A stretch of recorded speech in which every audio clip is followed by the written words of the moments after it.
Hey everybody, Jacob here from the Formula Drift podcast. We have an awesome deal for you. So if you head over to shopfd.com and use coupon code podcast23, you're going to save 20% on any merch. So anything you can find on that website, use podcast23 at shopfd.com.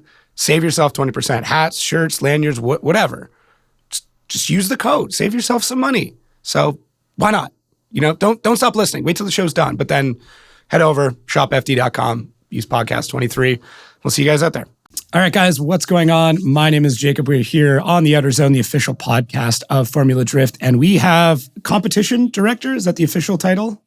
That's correct. Mr. Kevin Wells. Thank you for getting this arranged. Unfortunately, Amazon was fighting us a little bit with mic delivery, but you stepped up with a good mic. So I think we'll be all right. You got to get yourself closer to like prime delivery area. I know you kind of like your privacy out of the city, but nope. If anything, it'll be further and further away. Yeah. Is that? I mean, I know you're big into kind of exploring, and it looks like you're kind of dipping your toes more into the off-road life now. Is that the plan? Is like the further away from people at this point? Kind of. Yeah. Just to have a little bit of space. So ideally, I'd like to have more room. I'd like to end up having a bigger garage. I'd like to, yeah. It'd be nice to have more room for more things. And trying to do that in LA, Orange County is impossible. Way above my pay grade. Yeah. So yeah, impossible. Well, I mean, I've become buddies with Ryan Sage now, so maybe I'll put in a good word for you. See if we can get you that raise. Hey, there we go. All right. I mean, I feel like you've known him longer than I have, but maybe I can pull some strings. No guarantees, though. Yes, a good word always helps. Yeah. So what are you doing in your spare time? Like, what have you been up to from Long Beach to, I guess now we're getting ready for, from the time we're recording, getting ready for Atlanta. So. I have been building circuit boards and all the wiring stuff for PROSPEC and to make the D-cell light work. Oh, okay. Interesting. So I've been doing that for damn near 7 days a week for almost a month. Jeez, how much time is going into each one of those boards then? 7 days a week, a month. We have 40-something drivers. So yeah, I would say the board probably takes maybe hour and a half. Okay. And then you have to fit it into the container. Right. And then crimp on the connectors and then do all that stuff. So probably, I don't know, maybe 2.5 hours by the time you're actually done and tested. And then I leave it run and all that. And then I have to also build the connectors on the light strips. Okay. And extend the lengths of those. So making 90 some odd of those is also a good time. Right. Yeah, I forgot about that because it's going to be 2 per car, right? So, a little bit more difficult than just doing one. Jeez. Do you just shake that box back and forth just to check the gyro that's in it after? No, this one actually runs off of the Link ECU itself. Oh, okay. So basically the Link ECU is what's providing us the data and providing the accelerometer data. This is basically, and generating a CAN signal. Right. I'm taking the CAN signal and converting that into a lighted bar graph, basically. Okay. I was curious how that worked, if it was its own standalone unit. But I guess now that everybody's running a spec ECU, it's a little bit easier. Was there any changes you had to make for all the pro guys then? Like, did each one have to have its own container or something? Yes. For the pro, it's entirely different. For pro, I'm actually using an AIM Solo 2 DL, right, which is, an aftermarket data logger. That is actually what is providing the accelerometer signal. So those are programmed for each driver. So each driver has their own individually labeled one to work with their vehicle, their ECU, their CAN bus speed. And then it's bringing that in. That's outputting a CAN signal. Then there's a backpack on that's picking up the CAN signal, then that's generating the light. Jesus. It's without picking on any brands, is there one ECU that was easier to work with, or one that was harder to work with, between a Motec or a Link or Haltech or I think we have a guy on ECU Master. Everyone but Holly is easy to work with. Really? Is it just Holly's locked down? Yep. Okay. I know they like their proprietary stuff. Yeah, they have a proprietary CAN network. So for the decel light purpose, it doesn't really make much difference. Okay. But for the data collection purpose, it's kind of a big pain because everyone else is super easy to work with. But they won't share. And it's funny because, I mean, the product's awesome. Yeah. Oh, it's incredible. Like, their self-learning technology is nuts. You know, but they just don't want to provide any help. Yeah, happens. So, yeah. Yep.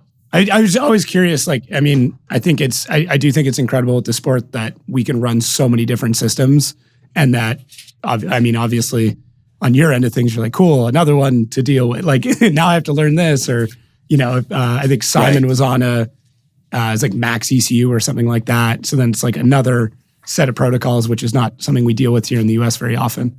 I think it was Max. Right. And I'm going to butcher his name. The new driver. From Ukraine. Oh, I butchered his name too, so don't feel bad. Damn it. I want a reference. Olienko? No. Damn it. It's all good. I'm notoriously bad with names, so I will take all the heat on that one. Holovinia? Okay, got it. I'll take it. Yeah. He uses an ECU that I'd never heard of. Really? At all. And I actually had to look it up. But that's the advantage of using the AIM units. Oh, okay. Is they have pre-programmed configurations basically that I can start with. Okay. So when he came through, because when I saw the name in there, I want to say it's like Cyvex or something. I didn't really get it in the tech form. So when I saw him in real life, I was like, tell me what this is. And yeah, they had a protocol next morning for practice, fixed one up for him, and we were ready to go. It's interesting you mentioned that. I was going to bring it up later because I remember seeing him parked off to the side for tech for it. And I was just curious, like, if that was something. And I know, like, he probably built to a different set of rules. And I'm sure coming over, there was probably some things where it's like, you're a little off here, a little off there, that kind of thing. So I'm sure that played into that. Yeah, there was a few minor items, and you know, I don't know if you know how the tech process works, but basically, I guess it was first COVID year. Yeah. I started doing picture tech forms. Okay. So basically, there's like, I don't know, 30 pictures or something that the drivers take, and on 4 different forms based on the part of the car they are, type thing. Yeah. And then they send those in, and then I review those prior. Oh, so you're like coming in at least like, okay, I have a good understanding. I can speed this up a bit. So yeah, that's the idea, is to speed up the process. And if I can see something that I know is a problem, then I can tell you ahead of time. Okay. So you can fix it while you're still at home. Right. Instead of waiting till you get there. And then I tell you, hey, by the way, you need to do this. But I remember on his car, I couldn't see a few items the way that I wanted to see them. Mm-hmm. And we were emailing back and forth, but it's like a 24-hour process every time you were emailing. Yeah. So some of the stuff I had to verify once I saw it in real life. So there was a few things they had to tweak on. Yeah. But I mean, I think that's happens with everything. I mean, I've been there with a couple of drivers going through tech, and even guys that you'd be like, oh, you're completely, like, should be completely buttoned up. You run into some weird stuff. I mean, I would say, like, outside of outdated Hans or fire suppression, what do you run into the most? Because I see those fail all the time. Where you're like, I'll see it, like, you'll go and check the dates and be like, come on, like, you should know this. I mean, oddly enough, the master cutoff switch gets people out. Oh, like, on a regular basis. Like not having the sticker, not having it labeled, or just not having one on the outside? Not having it work. Oh. Because a lot of the time people will strip the car down, they'll take everything apart, and when they put everything back together for the beginning of the season, they're used to it working in their head. And as long as it kills the dash and everything, most people just move on. And it'll be the same thing, that the alternator wire got moved to the other side of the battery terminal, or they switch to a different device that actuates it, right? And that'll fail. So we get a few of those every year. But because they'll loop it from the alternator, they'll loop it right to the alternator to the main power, and not through that switch, right? Or from the, I guess, battery as well. Like the alternator needs to be on the back side of the switch on the battery side. Otherwise, you turn the battery off. And the alternator just keeps running. But the alternator's still Right. Just keeps everything running. Right. Huh. Yeah, I didn't even think of that one. If you run, so that's just. Do you run into like a lot of like suspension geometry issues and stuff too, or most guys have that pretty much nailed now? No, I mean, for the most part, I guess with the popularity of WiseFab, a lot of this stuff has gone away from being a full custom unit that you made yourself or you modified. A lot of people are just buying the kits. Yeah, and I think so. Within the I see the WiseFab underneath. I look at a few things, and I'm like, okay, cool. That's how, that's how it works, and we're on our way.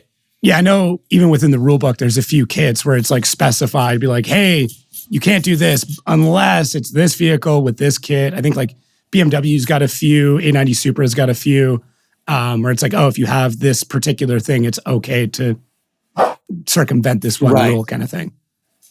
Right. We have a few like variances depending on, the particular chassis that like the Supra, for example, if you want to put 18s on the front and a normal size tire with steering angle, it hits in this one portion due to this bubble structure thing they have on there. So they can remove that to actually fit on a decent sized tire. Right. So, if there's something that comes up for a particular chassis, we try to work with everyone to make sure that they can participate.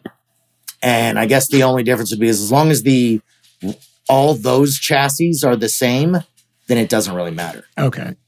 So it's kind of homologating that chassis where it's like, okay, because you're going to see, as soon as the A90 came out, you're like, okay, we're probably going to see a bunch of these. And then I guess it was Steph was probably the first person to have one out. And then I would assume that would be like a collaboration between you two where he's like, listen, there's no other way to do this. Here's what we would have to do. Like, is that, I mean, I don't want to put words in your mouth, but like, is that how that kind of process would work with a brand new chassis? That's definitely the preferred method. Okay. So, so like Steph and quite a few of the teams, they'll reach out before they do something. And they'll be like, hey, what can we do about this? And I'll be like, oh, I'll come down or send me some pictures. And we try to figure out a good solution. And, you might have been able to get away with cutting off like a little section and doing the thing and having it just clear. But then if you have suspension travel, so it was just easier, like in that case, to be like, just pull it back to here. Then there's something easy for me to reference off of and just make a plate for it. And then they made a template, and then that template is available to anyone else building a Supra. Oh, that's cool. I didn't realize that. Maybe that was in the rule book or something like you put in for another source reference or something. Huh. It just has you email me and I'll just get you I'll just get you the template for it. Gotcha. Because some of that stuff I just don't want to like keep adding pages and dumping it into the rule book because it'll be 100 pages long by the time you get there, Yeah. But some stuff like that just makes it convenient. So they did that on the Gretty Supra, the one Gucci used to drive. I believe the same season as they did that one. So I was going back and forth between those two shops and those two cars as we were running into issues to see what we could do to make it work out. Is there one chassis right now that probably that has the most amount of those rules added for it? I would probably say like custom rules. I guess the BMW has one for the bracing in the back so it doesn't screw up the subframe. Right. Yeah. I don't think there's anything in particular that's like super dominant that needs the most love. Basically, the car that has the most problems. Yeah. They're all everybody has their issues and their balance, of things that need to be improved. Yeah. Okay. So there's not one that's really like, coming out as like, I was just kind of curious with like maybe Dean Carney's car with the Viper and stuff, but it's been around long enough that I'm sure the rules are fine there. The other one that comes to mind is like Darren Kelly's, just to be like, okay, what did that need? I know, sports cars in general kind of have a pretty good setup out of the box, but then we get into things like, okay, how much of the subframe you're going to chop out for a quick change? Like how much engine movement can we allow to fit more things in there? That kind of stuff. Yeah, no, they that conversation with them probably started probably 2 years prior. Oh, wow. And I used to do some like tech stuff where they bring them across the scales and they, check different components for SRO. Okay. So I'd actually ran into them somewhere along the line. And then I talked to them on the phone a few times. So one of the SRO events, they had their GT4 car and I think their GT3 car. Mm-hmm. So I went over to their pits and basically crawled underneath it and sat down with Tad, their engineer guy, and was just pointing like, I want to modify this, and I want to move this, and I want to move the rack over here, and I want to do this, and can I do this? And I'm like, just going through everything. And it makes it easy when the teams just want to come out with it and just talk through like, not hide things, right? Some of the stuff was interesting. Like the anti-intrusion bars are an interesting setup on that one due to the way the cage is normally bolted in. Yeah. And it's an FIA homologated cage, so we didn't want to modify the cage and have them grind that and then weld those bars. And so we made some different things to make all that work out. But, overall, the car turned out pretty awesome. And it's definitely a crowd pleaser, Yeah, I spent a bit of time trying to get in as deep as I was, allowed to before people started telling me to get back. But I was speaking with him after his event, just asking about the engine, and because obviously he had a rough go with that, and just trying to like understand how does this work moving forward. It's not like you can go to Outerzone and get parts for that thing, and it's like, how close is a dealer? Do you have a spare one? Is it even on this continent? Like, I don't want to explain all of it because I want to have a conversation with him, but damn, that dude's got a lot of shit on the go. Yep. No, that's what happens when you're, breaking new ground. Yeah. And you're doing something with a vehicle that hasn't been done before with that chassis. You've got a laundry list of things that can be improved or to work on. But that'll be a real cool interview if you do a podcast with them, or if they can bring on one of their guys. They did some really cool 3D printed stuff. Oh, interesting. Huh. I did see some stuff on the car, but I figured what I saw was probably just a small amount of what's actually going on. I'll probably mess this up, but a huge portion of the back of that car, the actual bodywork is 3D printed. Huh. That's cool.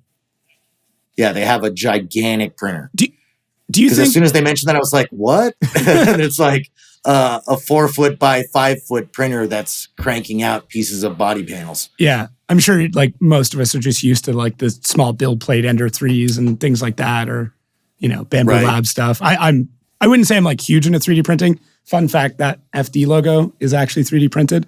Yeah, I know, right? Nice. But I think 3D printing in general is going to open so many doors, like with drivers in general. Like, we see how available 3D scanning is now. We see stuff like what Cage Kits is doing, where like they have these incredibly tight fitting cages that are mass produced now. Like, I think the technology has gotten so attainable that what guys were doing in F1 20, 30 years ago is now, I've got one in my basement. Like 3D printing in, the late 90s was an F1 thing. And then now, like I said, it's like a $200 toy that I make signs and plant holders and shit with. It's really interesting. I would like to see more drift guys get into it, I guess. Yeah, I think the ability of CAD and everything that's become so much easier over the past, I don't know, even 5-6 years to design and draw everything all your own and then just go straight to print, or all the online services that do the CNC stuff now. It's amazing. You can basically, dream something up, draw it, and send it off, and you'll get it in the mail, done. Yeah, a couple days later, it's ready to go. 10 years ago, that was nearly impossible. There was no one that would CNC anything for you. They always wanted to draw it, or they always wanted something and measure it. Now you can just fire it off, and it'll just be there. I remember... And it's pretty incredible how much it's changed everything. I remember seeing Steph do a video of an exhaust manifold for those Supra engines where it was a 3D printed out of, I can't remember what metal it was, but it was some very exotic metal. Yeah, probably Inconel or something crazy. I think so. I think you're right. But yeah, I just remember seeing that. And that was when that car came out. And I'm like, what? And then, now fast forward even a couple of years, like that's not that unattainable for a lot of guys now.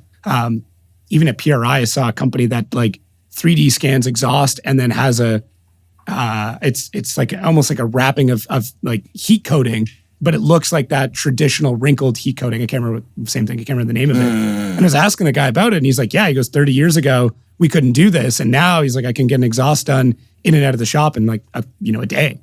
And I'm like, Jesus. So yeah. Yeah, I know. And the scanning stuff being available, I mean, before those tools alone, you'd spend $20,000, $30,000. Yeah.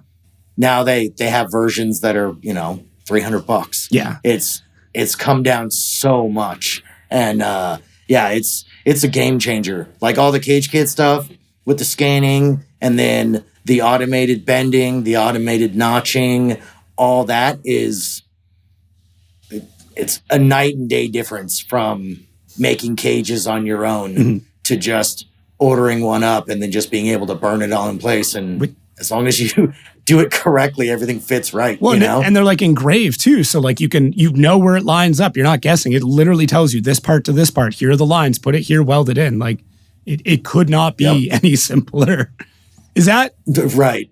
Do you think that even maybe not just that alone, but that type of manufacturing, does that put us in a place now where a true Formula Drift spec series could exist? Like I feel like PROSPEC is kind of putting our foot in there where it's like, okay, let's see what this does. Does this bring competition closer? What does this do to the sport? But seeing something like Cage Kits where you could call them up and be like, hey, we're going to need 40 whatever to fit Crown Vics or some whatever it is, right? Like, is that one of those things when you start seeing that roll off, you're like, okay, that piece is done. What else do we have left? I mean, it's a possibility for sure. I think the hard part is figuring out the vehicle. Okay. Personally, the way I would see that working is, do you remember like the Toyota Grand Prix of Long Beach? Yeah. When they actually had like the celebrity race? Yeah. Toyota made, 20 some odd of those Celicas or the Super Celicas or whatever, all the different models through the years. Yeah. Or IROC and the actual IROCs. Yeah. Right, exactly. You'd have to have a manufacturer that jumps on board that would be like, I want to do a spec series with my new car. Yeah. And then you could try to roll it out. But the problem is with that is our cars are so over the top in most cases. But if a lot of the spec series, the series owns the cars. Right. But I don't know the politics and the business of it, but I mean, let's say Toyota, because you guys are pretty sweet on Toyota. That's nothing being hidden there. And it's like, okay, you guys are going to come out with another GT86 or GR86 or whatever the next one's going to be. Listen, all that we want are X amount. Don't worry about interior. Don't worry about this. You can skip that entire manufacturing step. Before it goes to that plant, you just ship them to us. And then we order and then now as a driver, cool, you can have one of those shipped to you. Cage Kit sends you this. Link sends you this. You want a different seat. Okay, that's fine. It has to meet this spec. Different steering wheel. That's fine. It meets this spec. Because like even within spec series, there is still some customization. But I mean, I guess the question is like, how far are we from something like that happening? I guess like one contract, really. Yeah, I mean, for the most part, I don't think it would be too difficult on the chassis side. Okay. I think the difficulty comes in on the powertrain and drivetrain side. Right. Because for the most part, you're not, unless we put them on 205s or something, or 185s or something super small, you're not going to make enough power on stock something engine. that's out of the box. Right. I mean, but that being said, that could be a TRD question in this case. Like it could be a whatever manufacturer question where they have great engines ready to go. So I mean, it's possible. Right. Yeah. I don't know. Maybe I'm just prying to see if it's already in the works and try and get some feeds off you, but no, not yet. Not yet. I mean, that would be amazing if we could get something going, yeah, it'd be open to any brand. We'll get 16 Aston Martins out there or, whatever. Yeah, the Aston whatever Martin happens to show up. You know, but would you say that, like with that in mind, like would you say something like PROSPEC has been a success? I mean, I don't know how we're measuring the successfulness of that program. I would assume the goal is just to have better competition. So do you think with those changes that have been implemented, that's what we've seen? I think so. I mean, in theory, the vehicles are more affordable. Mm-hmm. If anything, we probably actually need to go down in tire size further. Like a 235 or 220, like 215s? I mean, that 255 GT radial is too good. It's a great tire. It's ridiculous how good it is. Mm-hmm. I'd rather, maybe in the future we could migrate to something that's more like a, 300 treadwear equivalent or something. Right. Go to something that's not as crazy. Because the idea of going to the smaller tire and doing everything was so you could, in theory, save money. Right. Now you can still spend tons of money on your motor because you can use the power. Right. So I need to make it so there's a cutoff point somewhere where there's too much power. So you don't want to make 800 wheel if I can only use 450 wheel. So I need to pull that down a little bit more. But I mean, you see Stuckey ran that last year. Yeah. In Pro. And did fine. Yeah. Mind blowing. Yeah. Right. So yeah, it's obviously it's too damn good of a tire. So yeah, need to work on that in the future or something like that. But I think overall it's good. It's a good test bed for trying different things in the future. Mm-hmm. Doing the spec tire. Right. We've never done that before in the past. Doing the spec ECU, doing, different spec products, doing different things that would be extremely difficult to do in Pro. Mm-hmm. This is a way to build on things and try to do something else for the future. Do you think it spreads the jump, though, from PROSPEC to Pro? Like, that's always been there's been, so many different... It's hard to explain, but there's been a delta between Pro and PROSPEC, right? And that delta has changed over the years from Pro 2. Pro 2 arguably got really close to Pro for a while, really close. But it still felt like a monumental leap. And I feel like PROSPEC now is making that delta larger, which I'm trying to understand the goal of that. Is that to weed out people who making the delta larger in regards to what, though? In regards to not having a aftermarket steering column? I guess. I'm just saying, that doesn't... Most of the people that come out of Pro-Am that I've seen end up taking a year off to build a car, and they don't drive. Right. And then a lot of people, when they would come out of Pro 2 previously, they would take a year off and not drive. Yeah. And then they would come in and they don't do good because you haven't been practicing. So, because most people don't have the ability to have two comp cars at the same time. Right. So, in theory, if this is putting it more on the driver, is the idea of PROSPEC. That if you come in, you can't necessarily get a deal or buy the biggest, baddest tires from that company. You can't necessarily buy the best engine because you have more money. At some point, it's diminishing returns on the amount of money you spend because you're limited by other items. So to eliminate the year gap, though, would it not make more sense to have a car that was more ready to go for pro, so you don't have to make that gap? Like, because that's the issue. Is Well, like people do it anyways. Okay. Yeah, that's fair. And I mean, like, if you think about it, okay, so you run PROSPEC for a year or two, right? Right. Okay, so what is the difference? Okay, you look at Thorn, right? Okay, I knew you were going to say that. Came in, I know, fresh out of the gate. I know. Smacked everybody, right? Yeah. Aftermarket steering column? No. Aftermarket pedals? No. Fancy transmission? No. T56. Right. Okay. So I'm just saying it can be done because the car ran the whole time and he put it down and he got it done. When he did that well, were you just like, this is the validation I've been looking for? This is why I did it. Was it one of those moments? No, not really, because I was actually super pumped that Haley did well on the first round in Orlando. Right. Yeah, same.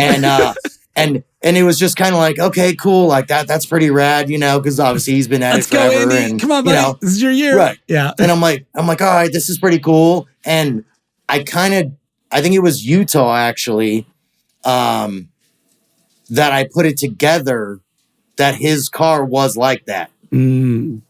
I didn't, obviously you see it as it goes through and you do everything, but doesn't absorb. Yeah. Getting it all down on paper that, none of this applies to you. Yeah. You're already doing all this and you're doing well. Well, hey, that's cool. But I think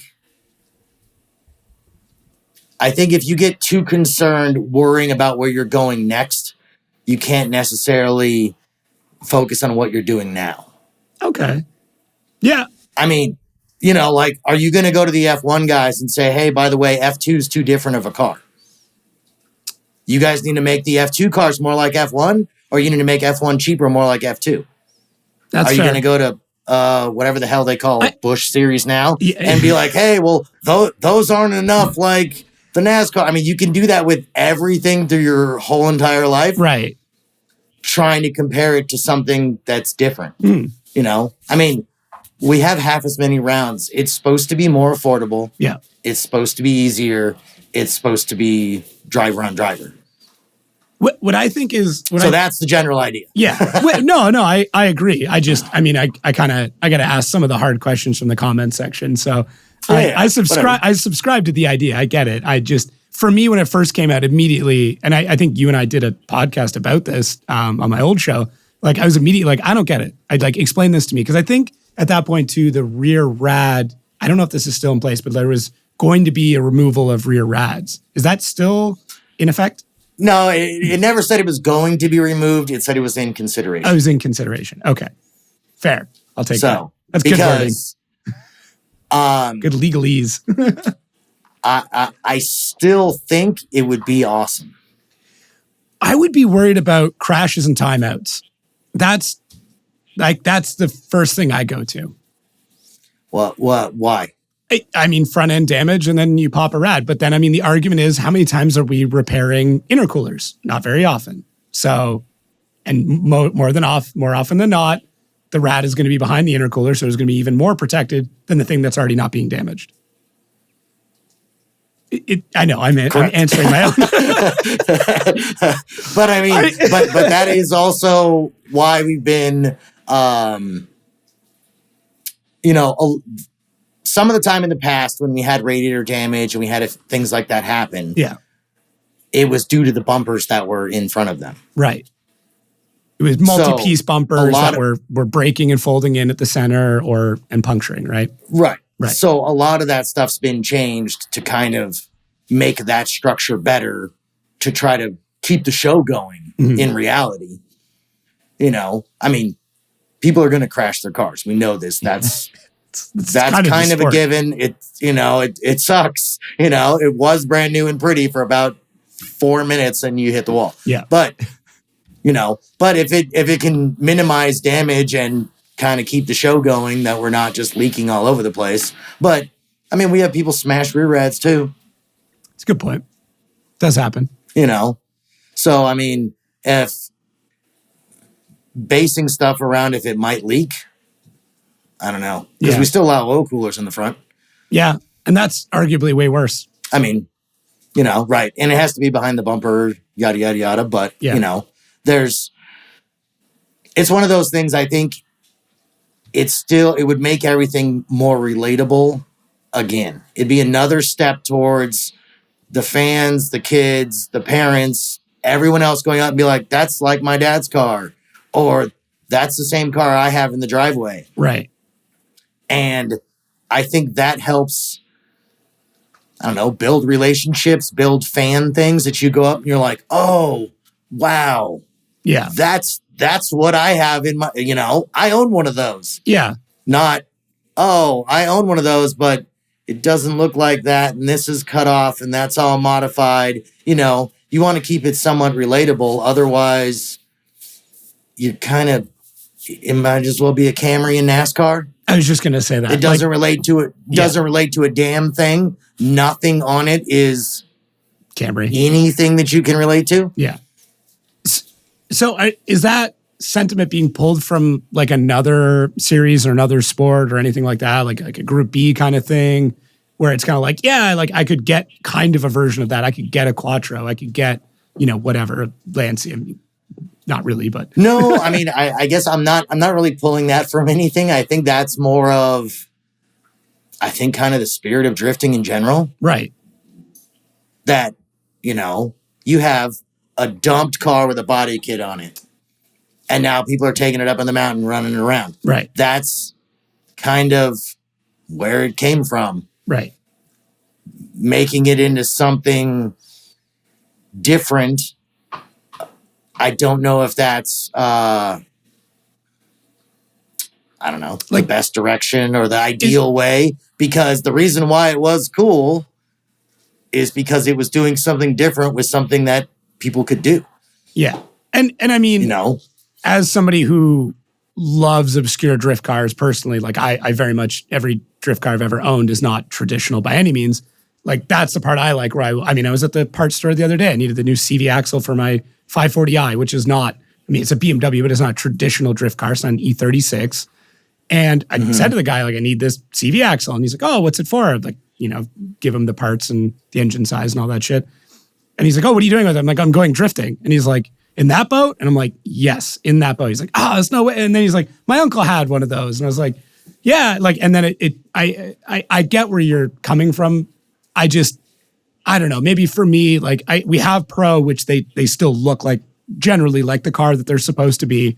Once you take those body panels off, they look like this weird skeleton thing. So it loses that recognition. And then I guess for me, it still exists. Even like you look at like Hooman Rahimi's car, right? Like you can tell what that is, even with a ridiculous wrap on it.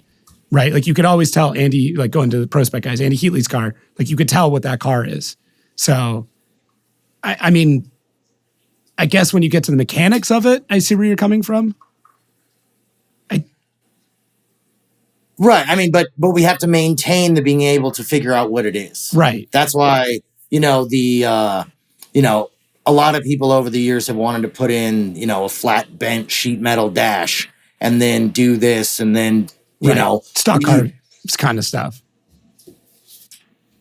Right. Yeah. With 3 round gauges in it and whatever. And you're getting you're right. It's a gigantic monster shift light on the, on the steering column, and I think all those types of things. I mean, you look at people, they look at the car on the outside, they walk up, if the hood's up, they're looking underneath the hood. Otherwise they look inside. Right. And if it's a dash they recognize, it's like, that's the same dash that's in my grandpa's Corvette kind of thing. Right. Or you're like, oh, exactly. That's what that is. You don't have a 4-cylinder engine in the passenger seat and a sheet metal dash with 3 gauges and a lot of the time, I mean, I guess if there was let's see, they don't necessarily turn out pretty. Right. No, I agree. I mean, I some of the stuff you're like, oh, damn, that looks sick. And some of it you're like, eh. Yeah. And if I think just kind of preserving just a little bit. Okay. It's not really complicated to leave it alone. And most everyone runs some form of aftermarket dash anyways, or gauge cluster. So you just make it fit in there and it looks nice. And, you know, I mean, you look at the road racing series. Yeah. A lot of them require that type of stuff too. You don't see a Ferrari running around with a sheet metal dash in that some dude made. Yeah, I know. You know, like they try to keep a little bit of the stuff in there, but I think that's where you also build manufacturer involvement. Right. It's hard to build manufacturer involvement if you let everything be thrown away. Because why are they going to spend money when you can't even relate it to what they're actually trying to sell, which is why they're there. Right. Win on Sunday, sell on Monday. Yep. Yeah. Ah, okay. No, they're all valid points. I don't disagree. I mean, I've never really seen it from that perspective per se. So it's interesting. I've always wanted to see I've always wanted to see like an unlimited series for drifting. Like give me like whatever chassis, whatever engine, whatever tire, like let's just go open balls to the walls and see what happens. Would it be competitive? I have no idea. I don't think it would be. I think you'd have like 4 or 5 guys that are just running away every race and it wouldn't be cool anymore. But I would just like to see the ingenuity behind it. So maybe that's not FD, I mean, I think if you do that and you just allow it to be all tubes. All tubes and glass. Yeah. Right. Just tubes and it's going to be NASCAR bodies. It's going to be used NASCARs with more steering angle in them. You know, that'd be the easiest way to get that done. Yeah. I mean, if you do all that, you'd almost have to do like a demo thing and have like 4 cars do it and have it be something, because I think tandem would suffer. Yeah. And I think that is why people watch. You watch for the sick door-to-door. You don't watch for Gapplebees down the freaking straightaway because one car weighs 1,800 pounds and one weighs 3,000, you know. How did we get such close tandem with such open rules? Like, how did that happen? Is that like an evolvement thing? Is that like to a common goal? Like, I mean, I guess it would probably be the theory behind the tire to weight ratio. Okay. Kind of bringing those items together. And I mean, as the tires have increased in grip and size and everything over the years, kind of all the other companies have been kind of doing it together. So it's kind of been, I guess, fortunate that it worked out and is going together in that fashion, that it's not being ridiculous. But I mean, that's, you know, back to the PROSPEC thing. That's the idea, is making amazing driving.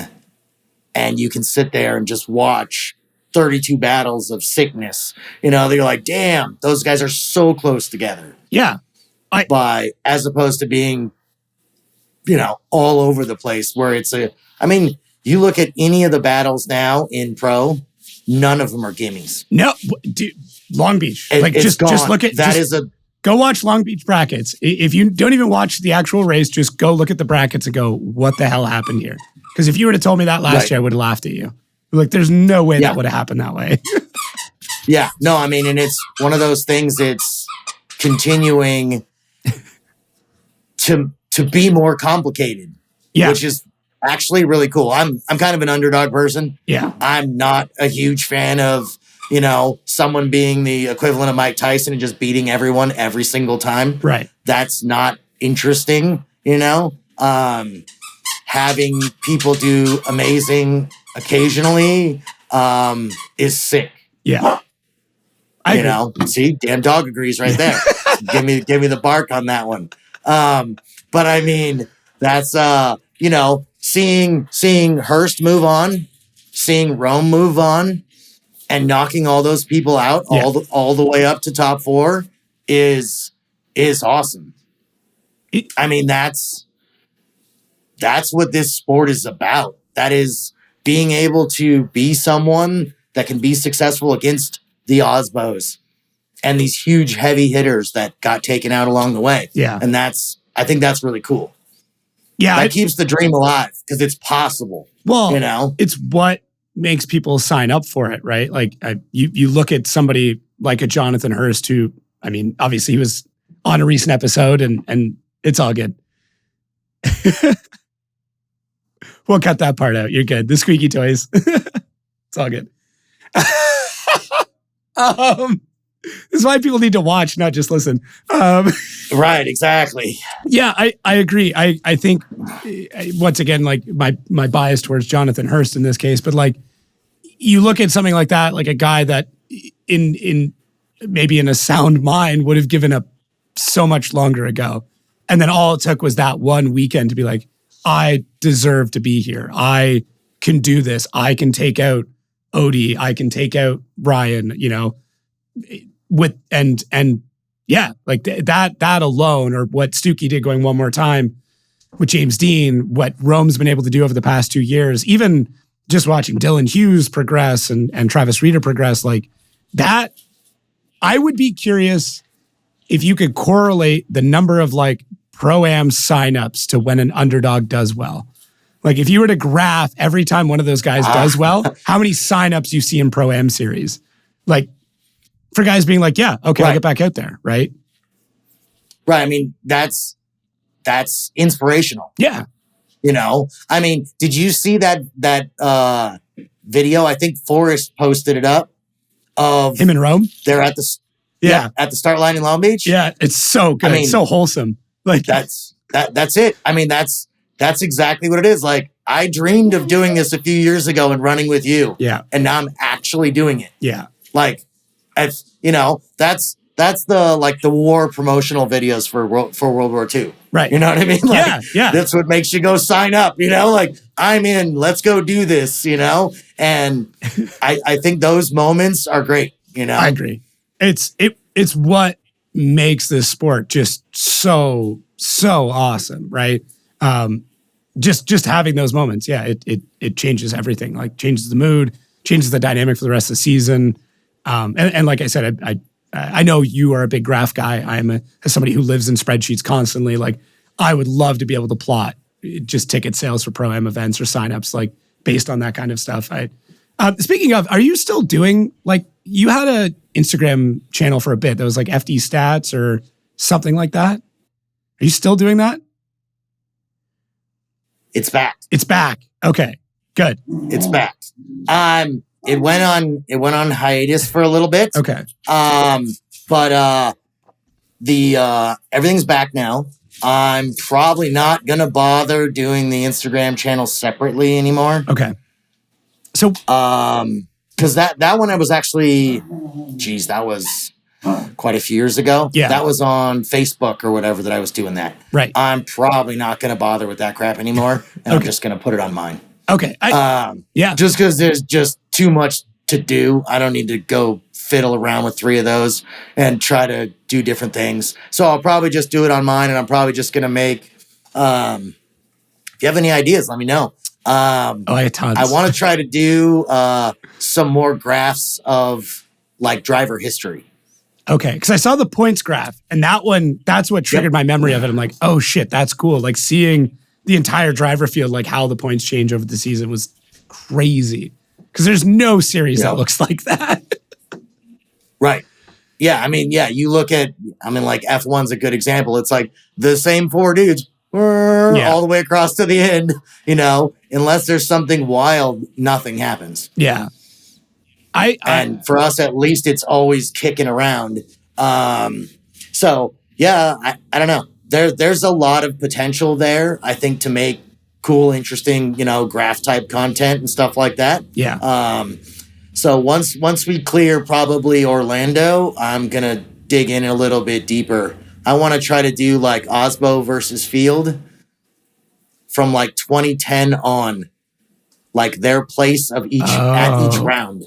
Cool. So you'd have like, because they were both running then. Yeah. And then that way you'd have like 3rd, 5th, 20th, and you'd see them come along as they're, especially as Fields career progressed. Yeah. And Osbo's career progressed. Yeah. Because, they both didn't start out, at the top, but now they're both at the top.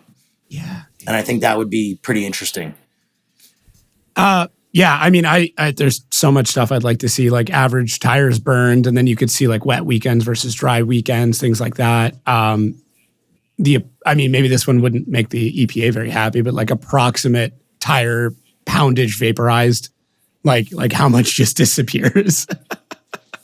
I'm staying away from all of that. Okay, all right, we'll stay away from that stuff. Yeah, you can calculate that on your own, but I'll stay away from all that. Fair enough. That goodness. But I do like the idea of the points one. I think it'd be kind of neat. I don't know if guys are monitoring angle or measuring angle on something to like see what that looks like in a chart over, like over a run, or getting people to guess like what track was this based on throttle, like. Things like that could be really cool. I enjoy that kind of stuff a lot.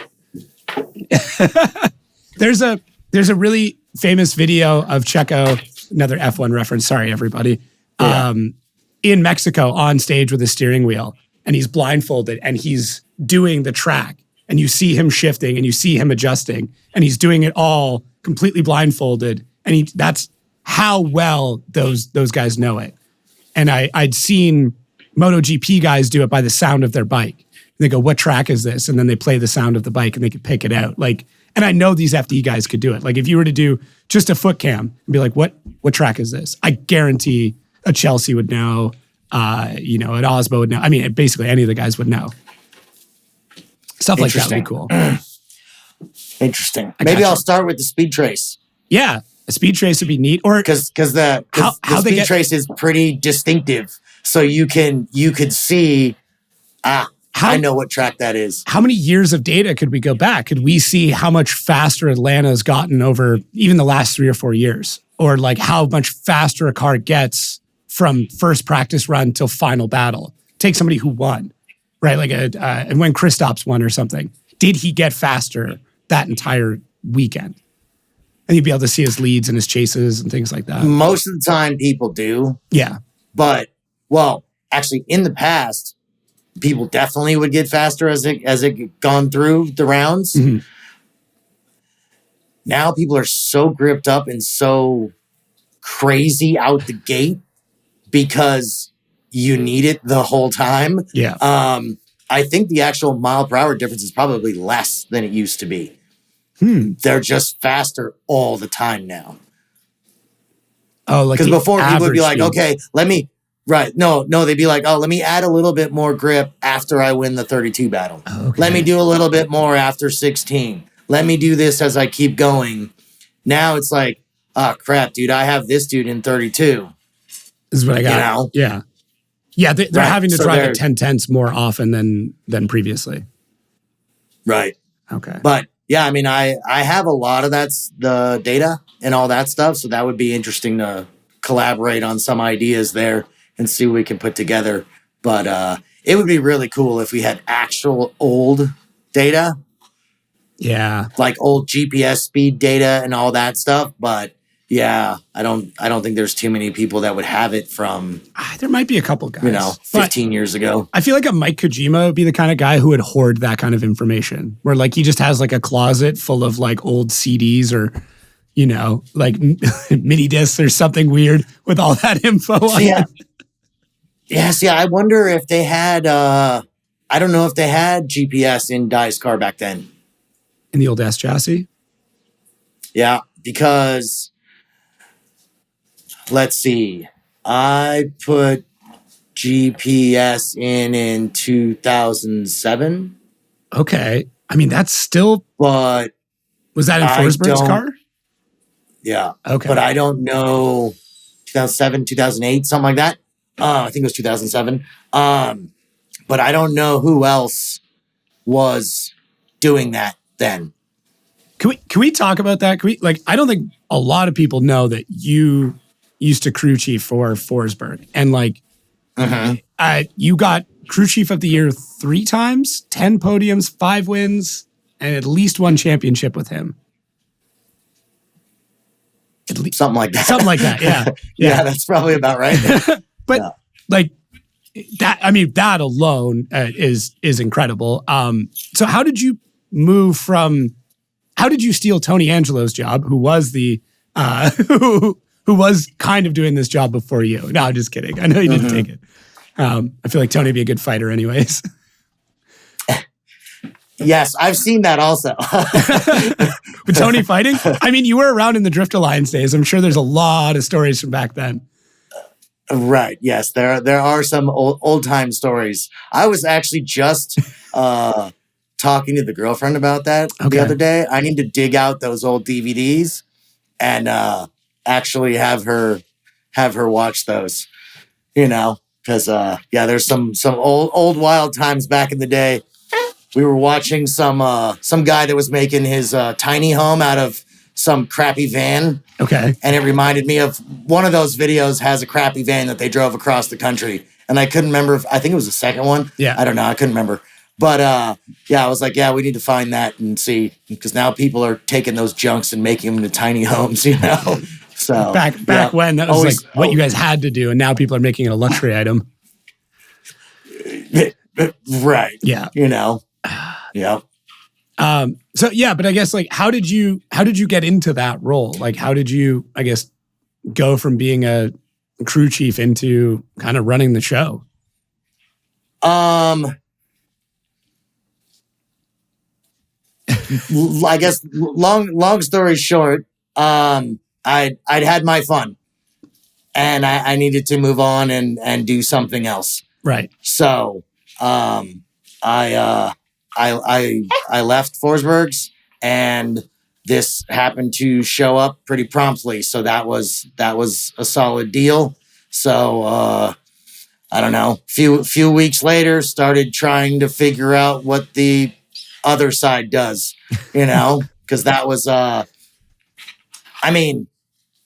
was actually talking to the OD and Field about this, I think at PRI, that, it's so weird because you spend, you know, I had 3 years with Falcon. Okay. Doing crew chief for their stuff prior to that. Yeah.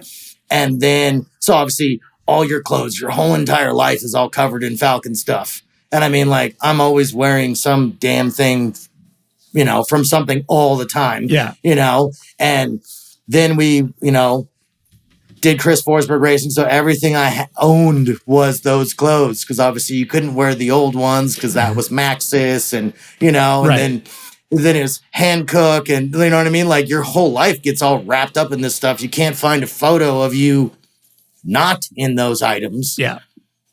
And then you literally just flick the switch and now your life changes. And now you can't wear that stuff anymore. No, you can't be that you've been wearing forever. Now you have to do this instead. So it's a weird mental thing, because they went through all the same things. Like, everything they had Falcon on it. Yeah.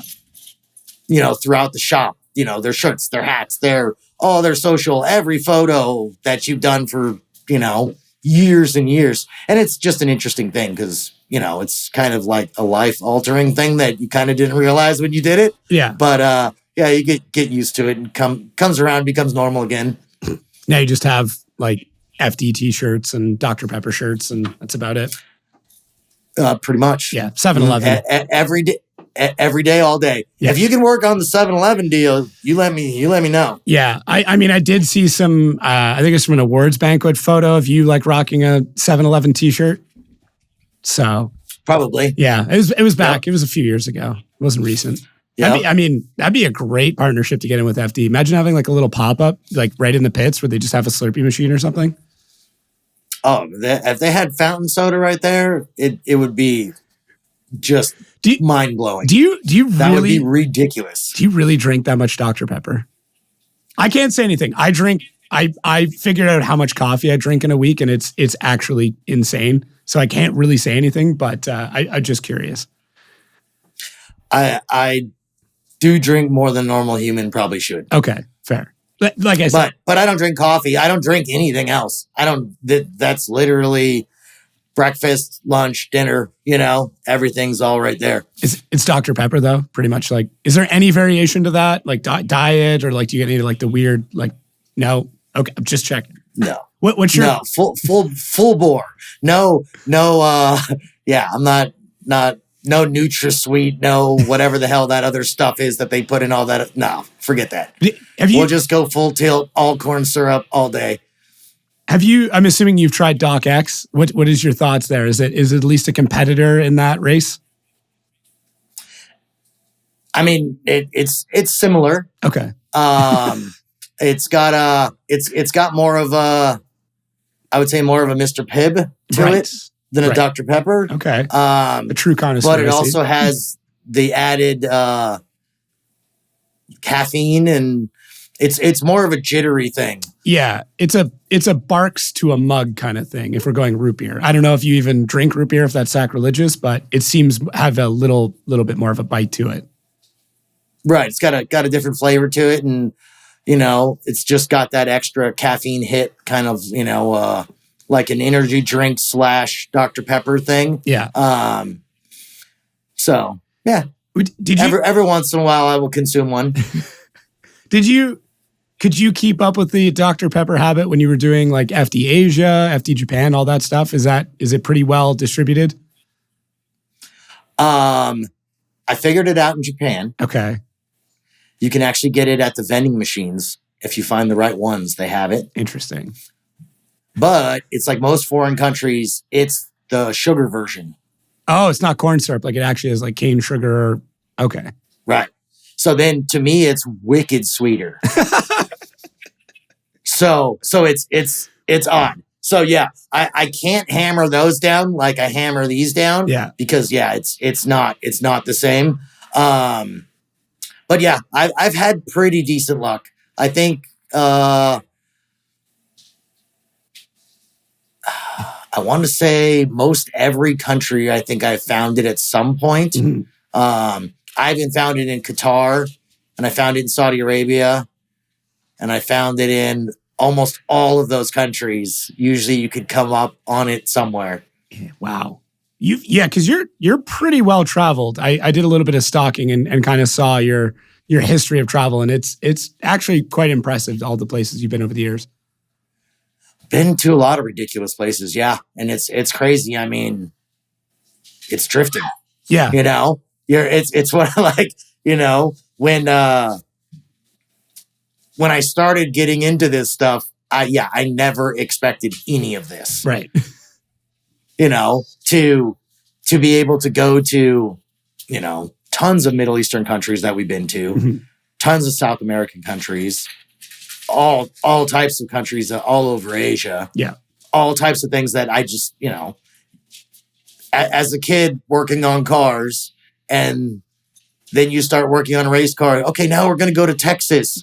Yay, now we're going to go to here. Right. And it's like, you don't really expect that you're going to end up in Honduras, Colombia, and in El Salvador and Colombia and Panama a whole bunch of times. Really? And it's like, yeah. Huh. We used to do a demo every year in Panama. We need to get this. Okay, listen, now that I am like official FD staff, we need to get back on this world tour stuff. I think you and I need to sit down. Let's have some conversations with them. Like, okay, look, we need to get back into this. Yep.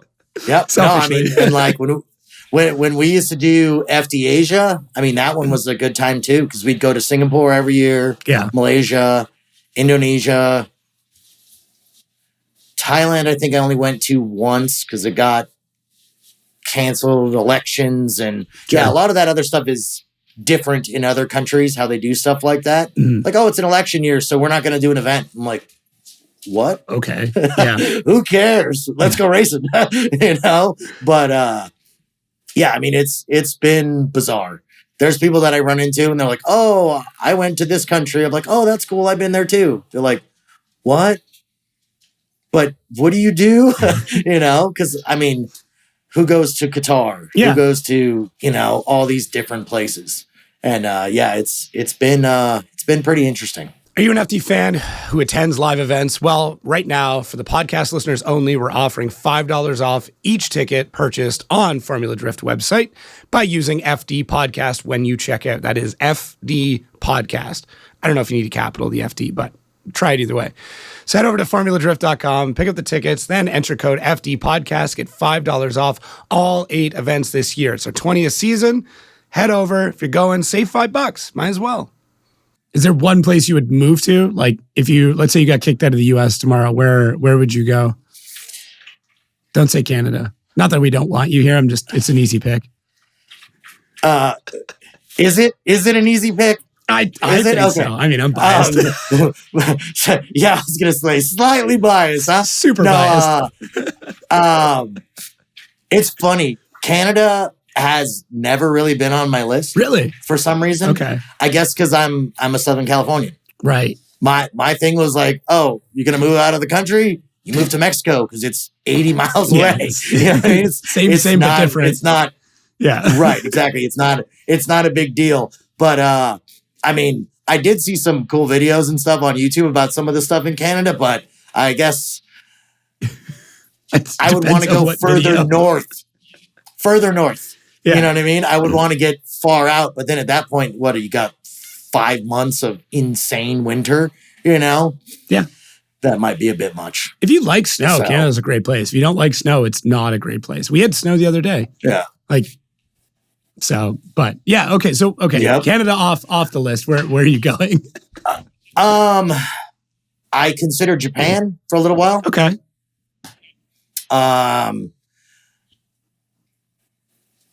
Because I think, you know, obviously if you get down into it, the hard part of moving out of country is you need to find a country that's stable. Right. Because I was considering Indonesia, Malaysia, a few of those countries, because it's like, okay, cool, like sell everything, let's get the hell out of here, and you could go there and retire forever. Yeah, live like kings, yeah. But if there decides to be some weird political thing, and it could be a disaster overnight. In a lot of those countries, it's happened a whole bunch of times. Yeah. That's fair. You know, in recent times, you know? So it's kind of one of those things like, oh, if every 7 years this happens, well, I don't really want to bother with that crap, you know? So it's kind of one of those things like, that's why I kind of was starting to look in Japan, because I was like, well, at least Japan is stable, you know? And then just get someplace out in the countryside and just go hang out, you know? That'd be pretty cool. I could see doing that. Do you think you'd still stay in drifting, or do you think maybe go even deeper, like go work just FD Japan, or switch over to D1 GP or something? No, not doing that. Okay, but no, I mean, obviously it would depend. Yeah. If Sages still let me fly back and forth between rounds and I could live in a different country, hell yeah, dude, I'd be down. That's fair. You know, that'd be cool. And then you could just go to the local events when you're there, and that'd be cool. Are you consuming a lot of drifting, like when you're not actively working? Not as much as I used to. Okay. I used to watch a lot more, you know, like basically like, oh, the round would be done and Sunday or whatever, then I'd watch the full thing from the, review, especially when you're on the team side, because you're trying to figure everything else out. Right. But more on this side, it's like, okay, well, my ass is kicked, basically. I'm done. Yeah. On Sunday, I'm destroyed. I don't want to look at another damn car, because usually by the time we get out, it's been, just like the teams, it's 5-6 hours after everything's over before we're packed up and ready to roll. Yeah. So, yeah, it's one of those things. So then when I get home, I watch a few things here and there. But I guess mostly I watch FD Japan. I'll watch that when it's on and, just see how stuff's going over there. But yeah, I don't consume as much as I used to, but I want to start getting back out to the track more. Okay. And just kind of hanging out and stuff. And, Do you drive at all? I wish I had more time. Yeah. No. We all do. We all wish we had more time. Well, because I wish I could have made it to LS Fest, the one in Vegas. Right. Yeah, that looked pretty crazy. I don't know. We'll see I don't know. It's possible to get there between Atlanta and Orlando, but we'll see if I get inspired or not. Yeah, because they're doing one in Texas, in Dallas. Yeah. I was super tempted to stick down like in the States for that time, but I got to come back for work stuff. So, and then even still, I'm like, cool, I'm wasting all this time just to fly back to then fly basically out again. Gets tough. But no, you were asking about driving, but no, I mean, when I started getting involved in drifting, I mean, I was basically, obviously, I'm in it for the cars. Right. I was in it for the cars, and I did a little bit of drag racing and screwing around on the freeway and stuff like that. But I'd never even seen drifting when all this stuff first started, and they brought over the Japanese drivers and all that. And I was like, oh, okay, like this is what it is. Oh, look, they're always broken. Okay, cool. So started working on them and back and forth. But, I mean, once it got to the point where probably I could start doing more stuff like that, dude, I was already working with people that are amazing. Yeah. Yeah. And it was one of those things like, okay, cool. I could say that I drift around and do stuff, but I work with Forsberg and I travel with JR and I do this like, you know, I'm already so far behind. It was one of those things like I got enough to do already. And it's not like you're, you know, rich and I can afford to go smash everything up and try to learn. I can't learn in their cars. At least I don't want to.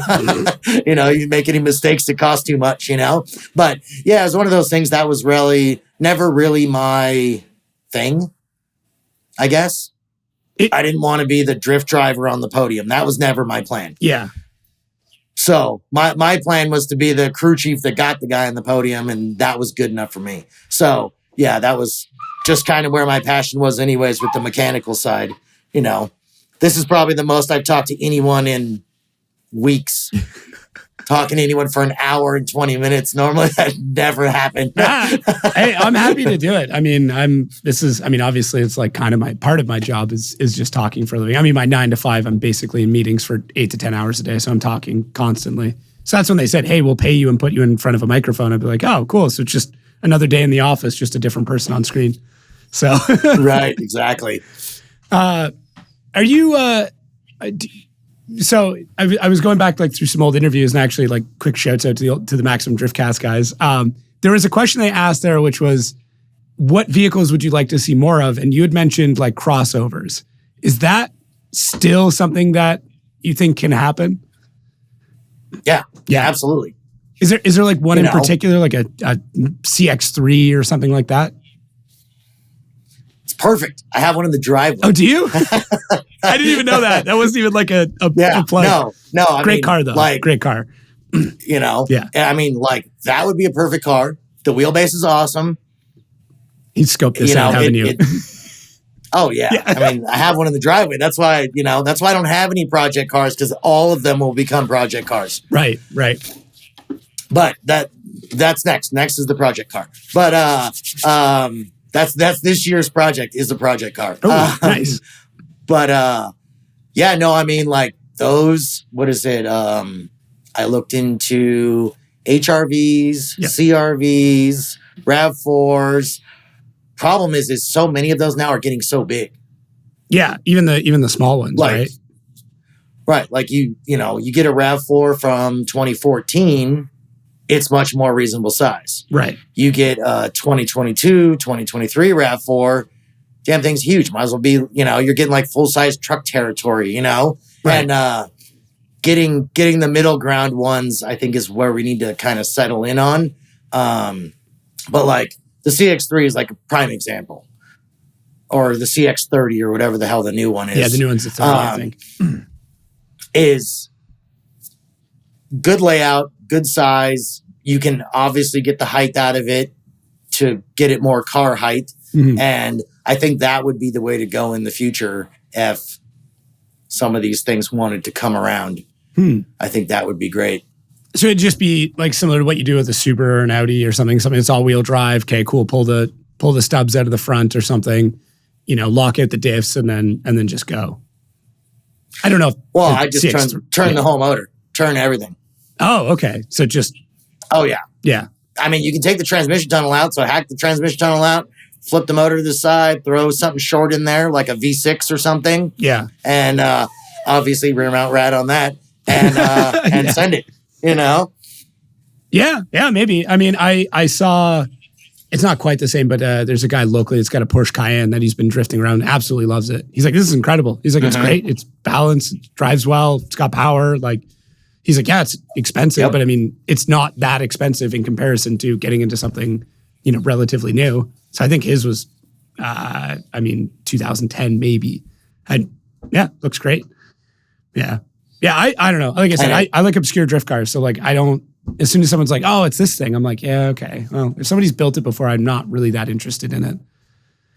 Right. Yeah, no, I mean, like some of those would be amazing. Mm-hmm. You know, bring in something different and odd. And obviously, you know, the newer, the better for manufacturer type involvement of trying to get stuff going. Right. But I mean, even if somebody brought in something from 2015 or something, who cares? At least it's something more that you can see a whole bunch of. But I mean, there's cars now that were super difficult to bring in previously.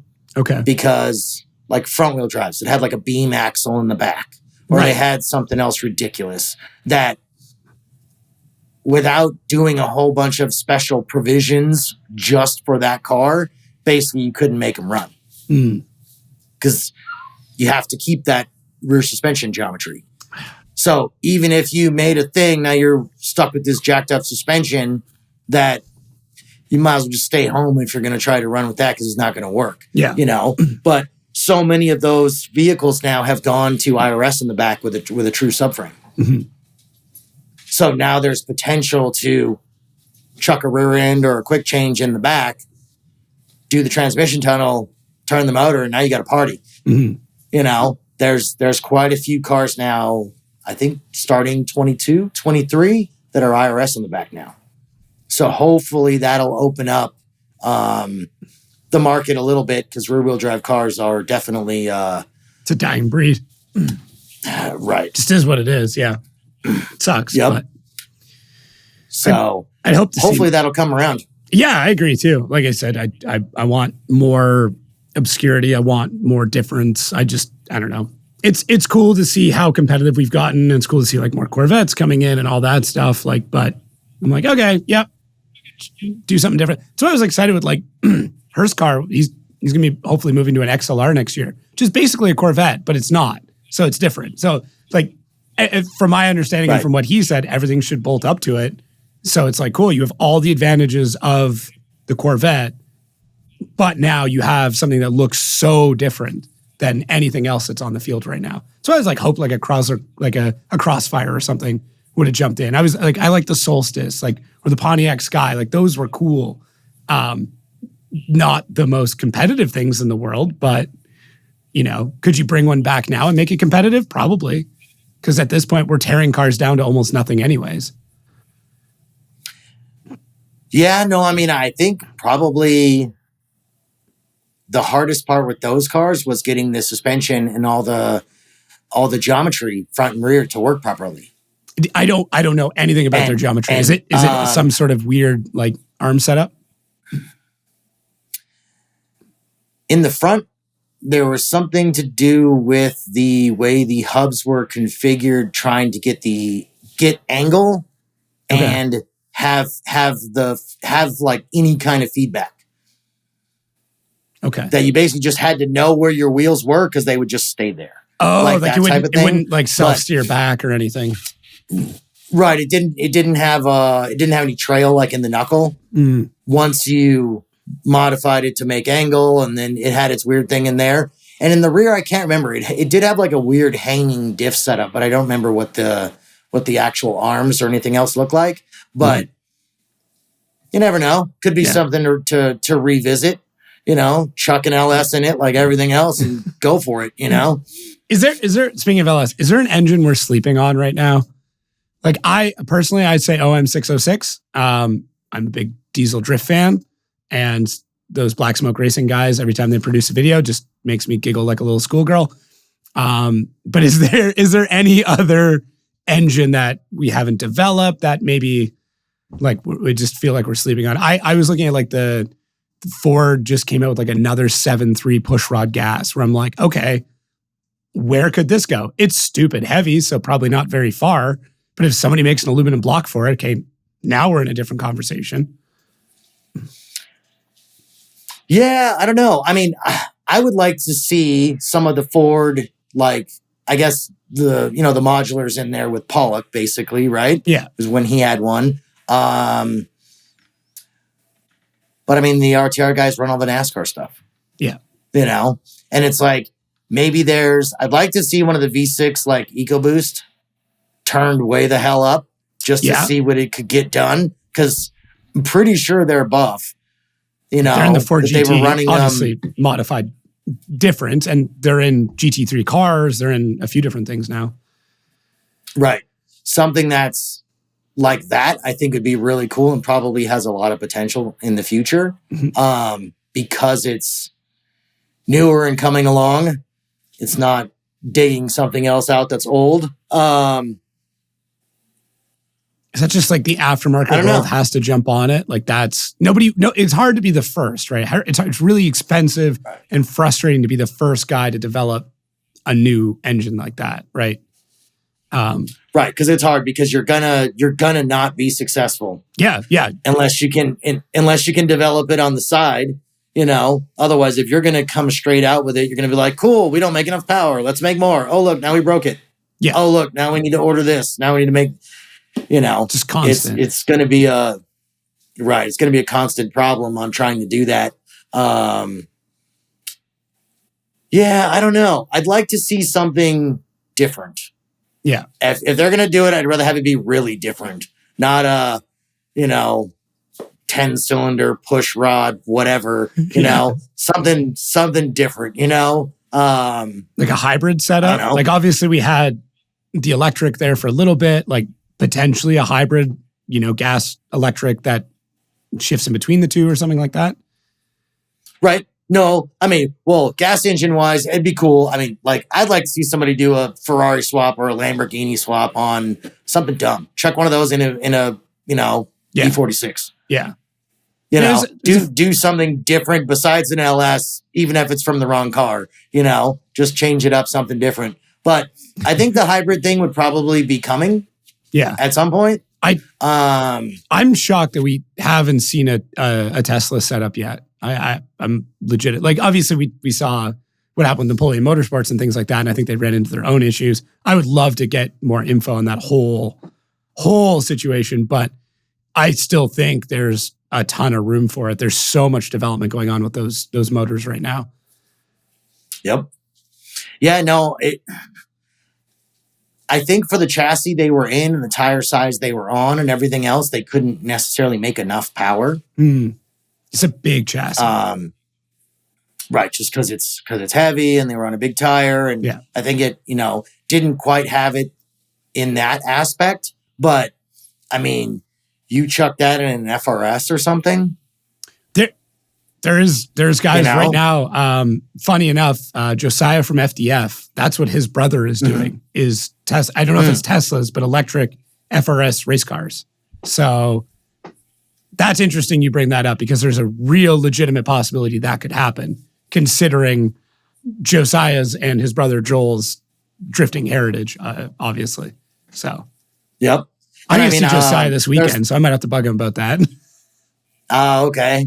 Yeah, and I mean, there's one of the companies has one of their demo vehicles, I think, is an E36 that they run around in and do stuff. So, I mean, there's, with the Tesla in the back. And, I mean, I think if you can get the weight down and you can get the rest of it sorted out, that the batteries would last long enough, or you could give it little quick charge between runs. I think it'd be really cool.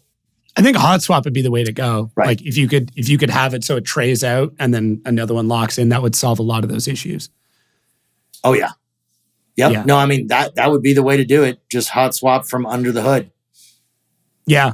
Yeah. Or something like I think it's like a Ben Sopa kit for a GTR where like the whole front end, like fenders and everything comes up and you just pull a whole tray out, wheel it out, goes on a cart, next one wheels in and it's like swapping nitrous tanks, basically. Just it's the entire battery unit. Yeah. Yep. Huh. Yep. Just bring it out right from the front grill and just go for it. Yeah. Rolled. Because then, especially if you had it kind of along the floor, right? Like you could basically build a false floor in the car and then have that battery pack be as much of the floor as you need with just a shell around it. I mean, I don't know. With that car in particular, like, I'm assuming there was conversations ahead of time, but like, was there, I remember that Long Beach had some issues with the fire suppression wasn't up to par, if I remember correctly. Was there a lot of back and forth with that car? Or a lot of learning, or how did that go? Yes. No, we talked a lot as it was coming together. Okay.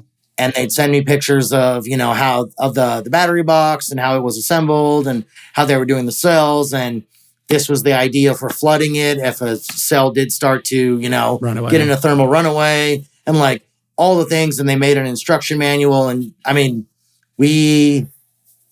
I think we did a pretty damn good job, and they did a pretty good job of getting everything together. And we had, the proper gloves, we had the sticks, we had all the things to access it and to shut it down and do all those procedures. But with the city of Long Beach, it has to be a vehicle that they're trained on. Ah, okay. So since obviously there was no way to do training properly for them, even we did do a walkthrough, it's not the same. And since that was the first round of the season, basically they didn't want to be the guinea pig. Right. So, yeah, that basically kind of just shut that whole deal down, which was pretty unfortunate for opening that way. But once we got to the other tracks, I'd hand them the brochure thing and show them the deals, and the dudes are like, all right, whatever. Sounds like you guys let's try it out, Yeah. And it, Atlanta was the first test, and it went pretty well. And once we got to quite a few of the other tracks, people, okay, that's cool. No big deal. You guys are going in first if there's a problem. Okay, cool. And that was it, and they just let us try it. And I mean, I think it was a good experiment. I think it was successful. Yeah. It obviously worked. The proof of concept was there. Yeah. Just unfortunate it couldn't run at that one round. And I think that would still be a future hurdle of trying to figure that out going forward. If we do a hybrid, or if we do another all electric, is figuring out how to get past that. For Long Beach. Yeah. Right. Maybe with a bit more time, or if it was done ahead of time or something, and you could send it over. Yeah. Well, I think it's one of those things that almost has to be like manufacturer involvement. Right. Okay. Come on, Elon. Like if it was right, exactly. If it's like, come down to our Hawthorne factory and we'll show you the race car and how it works, and we'll do all the training and blah blah blah blah blah. Then we rolled into Long Beach, probably be fine. But I think it's the fear of the unknown. That at least if there's a manufacturer behind it, they'll be like, oh, then it must work, and they just leave it alone and let you go play. Fingers crossed, at least. Right, exactly. So have you ever thought of placing the name of the driver that has a rule created for them within the rule book? Like I look at I think it's section 5.1 about batteries. And if I remember, I don't remember the driver, but a battery was about all batteries must be connected and in use at all times, because I believe people were using like RV batteries as ballasts. And I'd just be curious if we could like just start putting the names of the driver that inspired that rule per se, just so we have like an ongoing history. I would be curious what driver's creations have created the most amount of rule changes. I would put it somewhere either between Chelsea or Papadakis, but I could be way off base on that.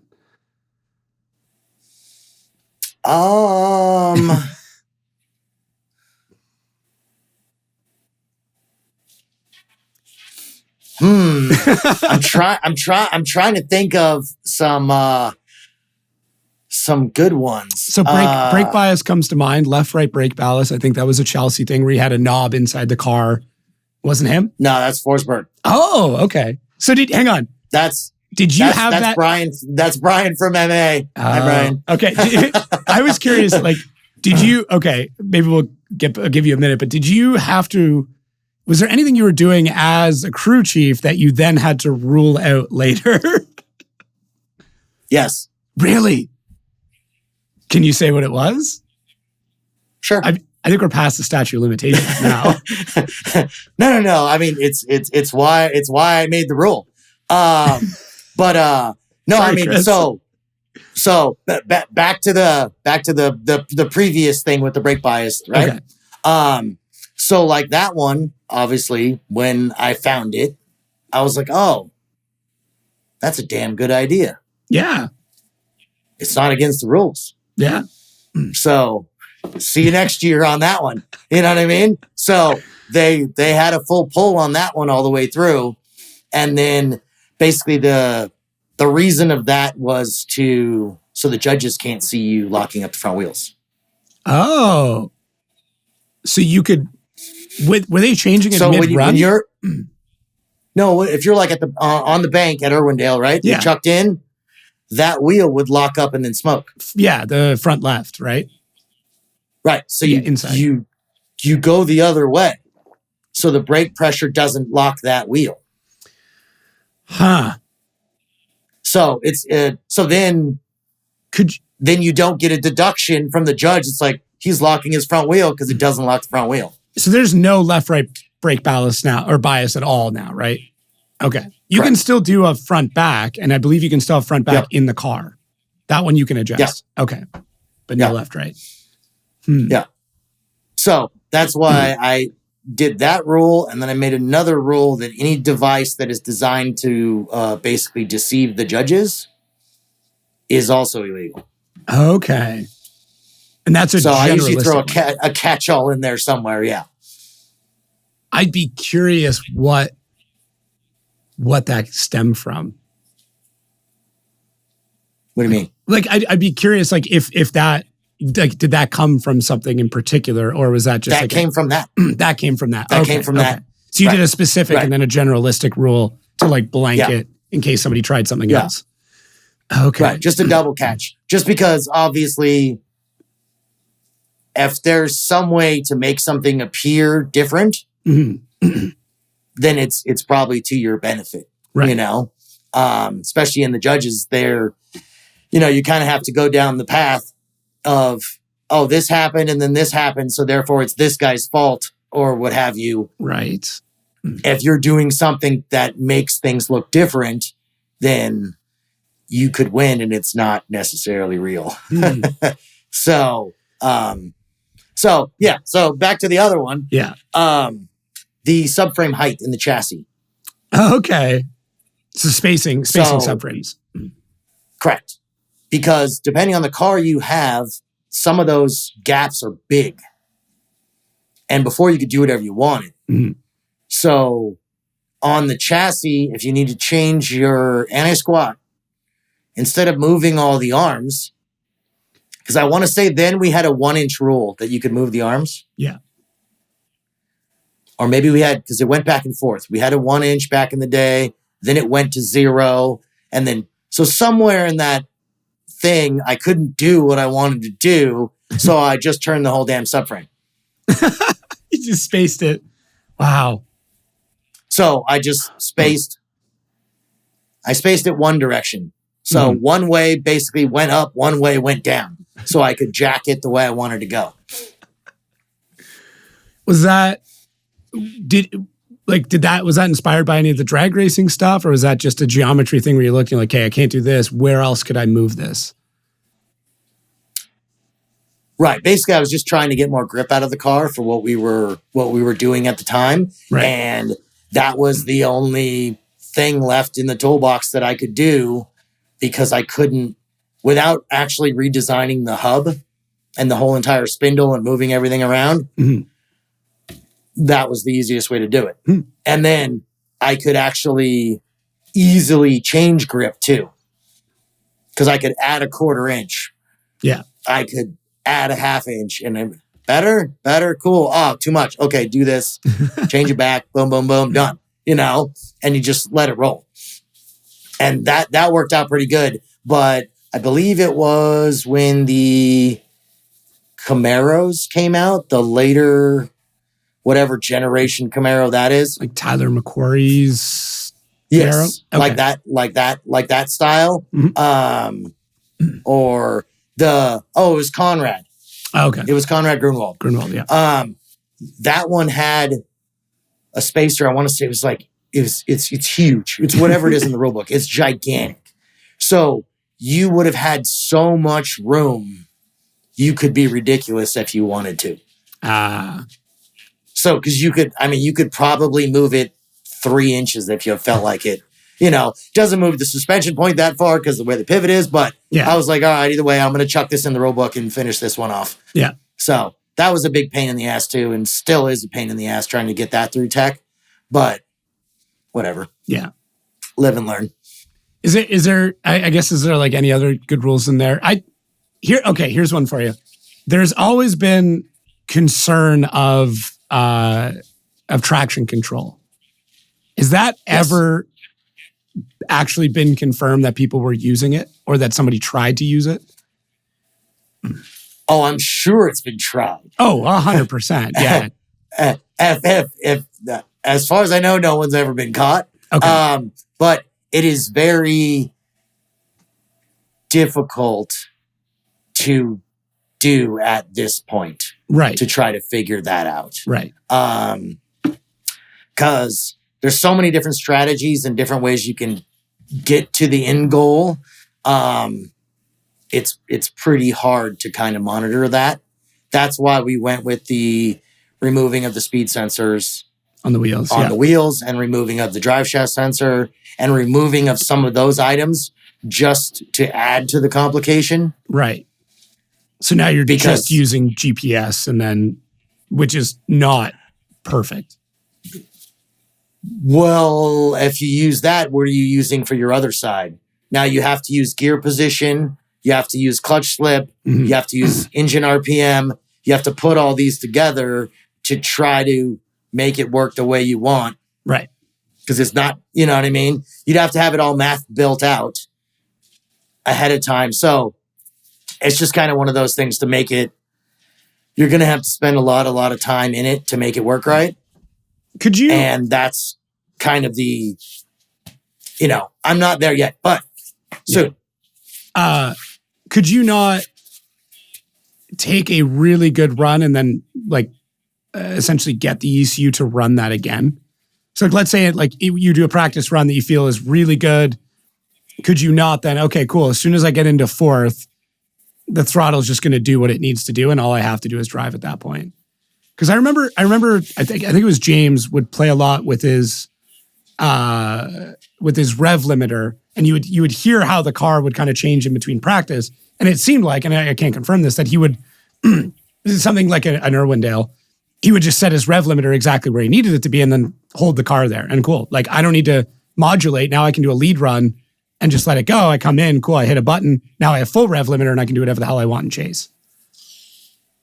That isn't against the rules, I would assume. Not really. But yeah, but would... I mean, in theory, as long as it's not in a feedback loop. Okay. So, I mean, if you were using drive shaft speed, RPM, something else based on position or based on time or based off of something else, mm-hmm. That's a feedback loop that's controlling something. Okay. If it's literally okay, cool. Like everybody used to do back in the day, I'm not going fast enough. You reach over and turn up your boost controller. Yeah. Right? So, you know what I mean? Yeah. It's one of those things. I guess on that, I mean, one, you're never going to be able to take that away. Yeah. You'd never be able to, and even if you did, I don't even know if you'd want to. Why would you want to, You know what I mean? You're opening up such a can of worms. That's like, that's the same as people like, oh, you should make it be a fixed tire pressure. Like, how the hell are you going to enforce that in real life? You'd have to check. It's a great theory, but hot, cold, before burnout, before the second run. Right. Like, right. It just started raining. Do we have a rain temperature or rain pressure? Or, you know what I mean? Like, everybody what the hell are we doing with our lives? Yeah. Right. I mean, you're going to make all types of drama for no reason. Mm-hmm. But, I mean, if it's something that the driver's doing that's in their routine, like, say when they lead, they leave the line in second gear. Yeah. And then when they chase, they leave the line in first gear. So they have a little bit if someone's dicking around. Mm-hmm. So what I'm going to be like, that's not exactly what you did in the other one. I don't care. Yeah. I think that's part of the strategy and the uniqueness of the sport is you can have differences. You can have some playroom. Yeah. Right. Have you, just based off Long Beach, are there already changes you're looking at for next year?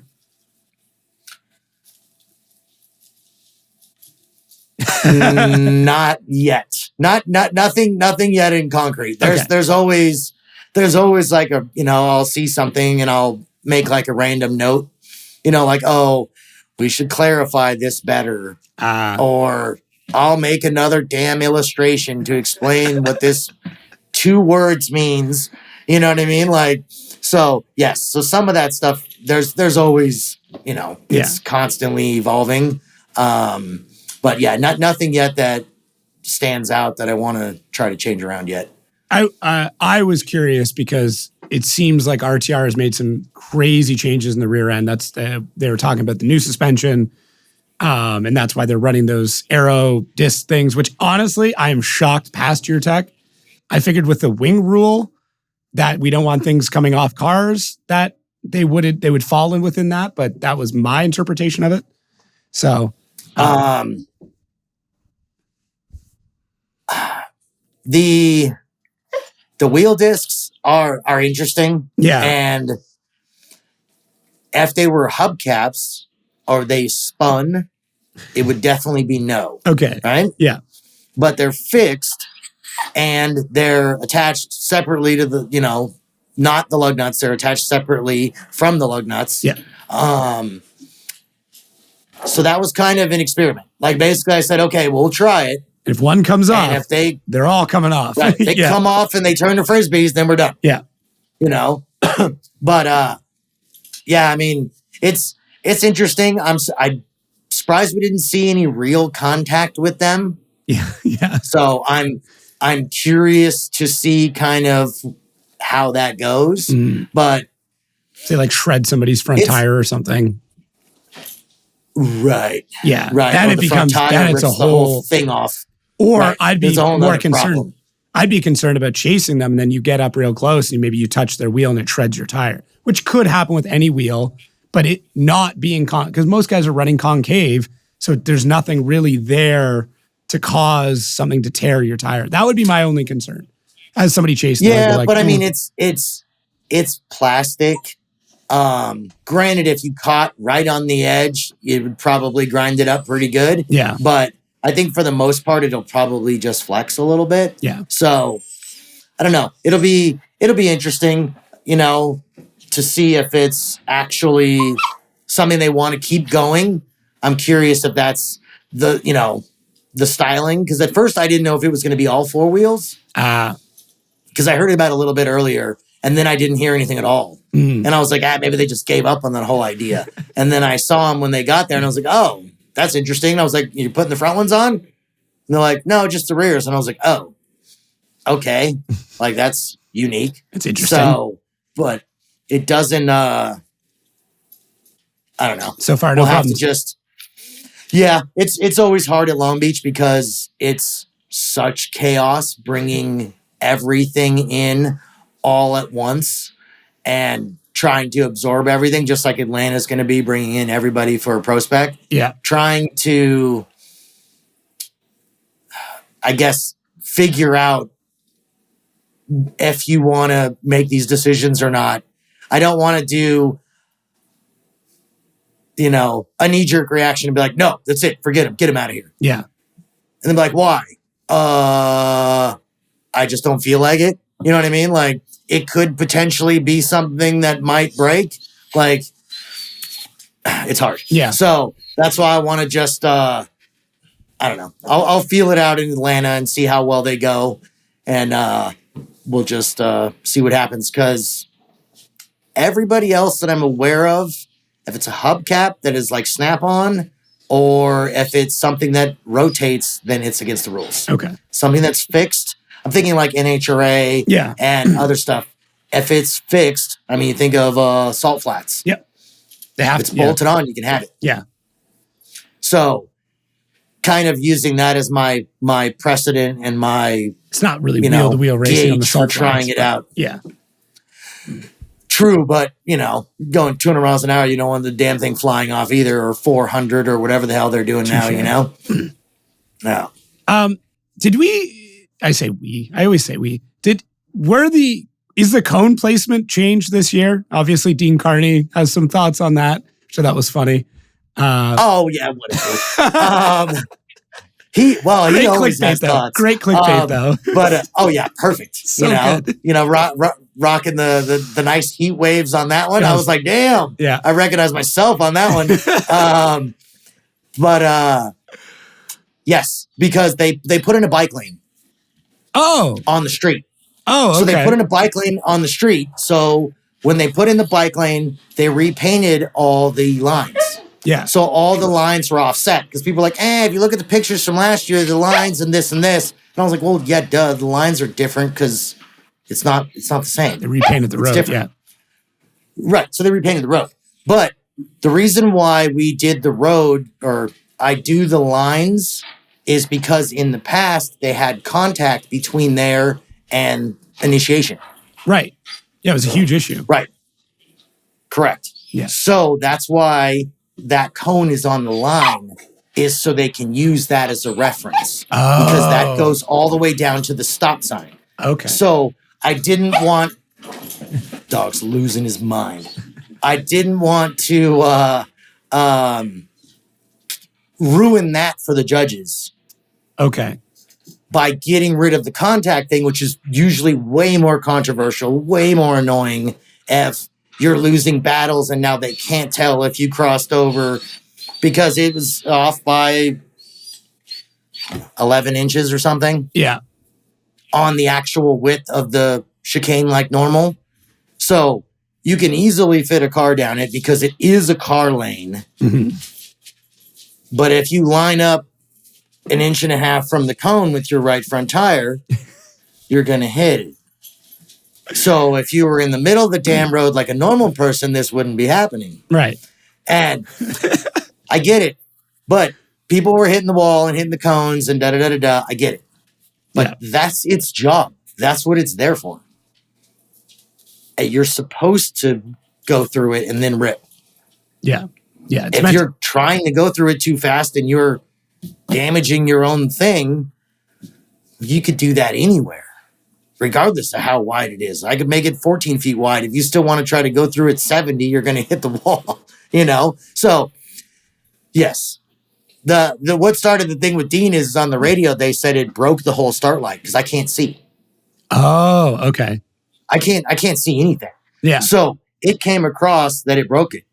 Right. And I was like, seriously? You broke my start light. Like, yeah, you know how much time I have to make another one of those after I make 90 of these and 100 of those and this and this? I didn't know you made them. Out, you know? I didn't know you made those. I think there's just a company that made start lights. No, I made those too. Okay. So yeah, it was one of those things. I'm like, dude, seriously? No one's done that. And it was funny because I forgot who I was talking to. Like, yeah, no one's done that in 20 years. And you did it now, and now you're saying it's my fault? Like, seriously? Yeah. So either way, so I went, obviously talked to Dean about it, and whatever. And then when we had, I think that was end of 32, right? It was 32 to 16, whatever it was. I went down when he had a break and I went and saw it. And I was like, oh, okay. It's fine. It didn't fall. Then I saw the video and it was the battery and I was like, oh, okay. We're good. Yeah. I was working on penalties. I was going to make that a problem. So I was like, let me, before I make this too crazy, because in theory, I mean, you look at F1. Yeah. You line up not in your spot, you lose all your places or you go to the back. Yeah. Fernando Alonso. Or they DQ your ass. Yeah. Alonso just had that happen. Yep. Yeah. And, obviously you can't in drag racing unless you do something ridiculous. But if you ran into the damn Christmas tree drag racing, guess what? You do not win. Yeah. You run over all the blocks down the middle doing timing, you do not win. Yeah. You take your ass, put it on the trailer, So that's where I was going in my head. And then I was like, okay, let's figure this out. Go see how much damage was done. And I'm like, all right. Could have been so much worse for Dean. Right. And I was like, all right, whatever, okay. Yeah. You hit it. I made marks on the ground of where they cannot line up next to it anymore. And let it be. Moving on. Yeah. I figured there's probably been a few drivers that have kind of gotten up in your face over the years. Yeah, but I mean, like, what are you going to do? Someone else I know sent me that thing of Dean and stuff. And they're like, oh, can't believe this or whatever. And I was like, not even a big deal. No. Like, it was like, you both looked half joking too. Well, dude, I've known Dean forever. Yeah. Like, let's see, probably, I guess it'd be 2009, 10. Okay. We drove across country. He was driving the trailer with the Viper in the back with the Dodge thing on it. I was driving to Forsberg's semi. Mm-hmm. And I think we actually drove to JR's house and we parked there at his house. And then we all stayed the night and we hung out and had a barbecue and whatever. And then we all went back down the road. I don't know, probably, I don't remember where the hell we were going for which event. But like, I've traveled with all these people forever. Yeah. So it's one of those things like, dude. And it's none of it's personal. No. You know what I mean? It's kind of like, and if I mean, he's yelling and we're going back and forth, whatever. It's not like it's a big deal, Yeah. It's just, you have to say something. You can't say nothing. No. When 100%. It's like if I went up and, kicked his fender and was like, oh, dude, my bad. Yeah. Yeah. He's got, what? You Really? have to respond in some way. Right. Somebody has to say something about it. No, but at least it's good. I'm hoping it'll get some more Instagram followers for me, Yeah. Because I think that thing got a good amount of views. So maybe we'll keep the rivalry with Dean going for the season. That'll be that'll be the shtick. My personal amusement, Upsetting Dean. I thought it was Andy. He's a good sport. Yeah. I thought it was Andy's job to upset all the drivers. Yes. He likes yelling. He likes yelling at all the drivers. That's for sure. Yeah. Yes. But I try to have a reason for when I'm yelling at the drivers, not just randomly. We brought a new videographer out this year, and we were like kind of like doing here's what you need to know about FD. He's never been to an FD event before. I mean, he's attended, but like never shot it. And I was like, okay. And then we're like standing there, and Andy's like walking by in the distance. I'm like, that guy right there. If he says anything to you, you say, yes, sir, and you do it immediately. He's like, why? And I'm like, don't ask questions. That's Andy. You just do it. Yeah. And I'm like, and if you screw up, I will hear about it. And I will hear about it for the entire season. So don't do anything stupid. Yep. Yeah. If you see that guy, just look the other way and pretend like you're busy, and he'll probably keep going. Yes. Yes. Yeah. Don't say hi. Don't say anything. Yeah. I do like Andy. He's been fantastic with me this year. It was funny. We were trying to get drivers wrangled up for the podcast, and everyone's busy, right? And I was like waiting for people to come in. Andy's like, what are you doing? I'm like, just waiting for a couple of drivers to come over. He's like, who are you waiting for? I told him. 2 minutes later, he comes by with it looked like, a teacher with kindergartners, and there's all these drivers, and he's like, get on stage, you're doing your podcast. It was great. You're like, you guys got to go work now. Yeah. No. He's actually the whole FD staff's been fantastic. It was weird for me to go in and get a sandwich in Long Beach because I've never been allowed in the little gated area before. I was a little freaked out by it. So it was good. Impressive, huh? I know. See how the other side lives. Right, our private gate and some random tables and chairs. Yeah. The private bathroom is really what did it for me. But Yeah, yes. that's nice. All right, last question. Are you ever looking at bringing X-rays back to FD? I know it's happened a couple of times. I know it's prohibitively expensive, but like, is that something that you would ever look at doing again? Or are you just if you're gonna do it, you're just randomly gonna do it to scare the shit out of people? No, I wouldn't mind bringing it back again. If I had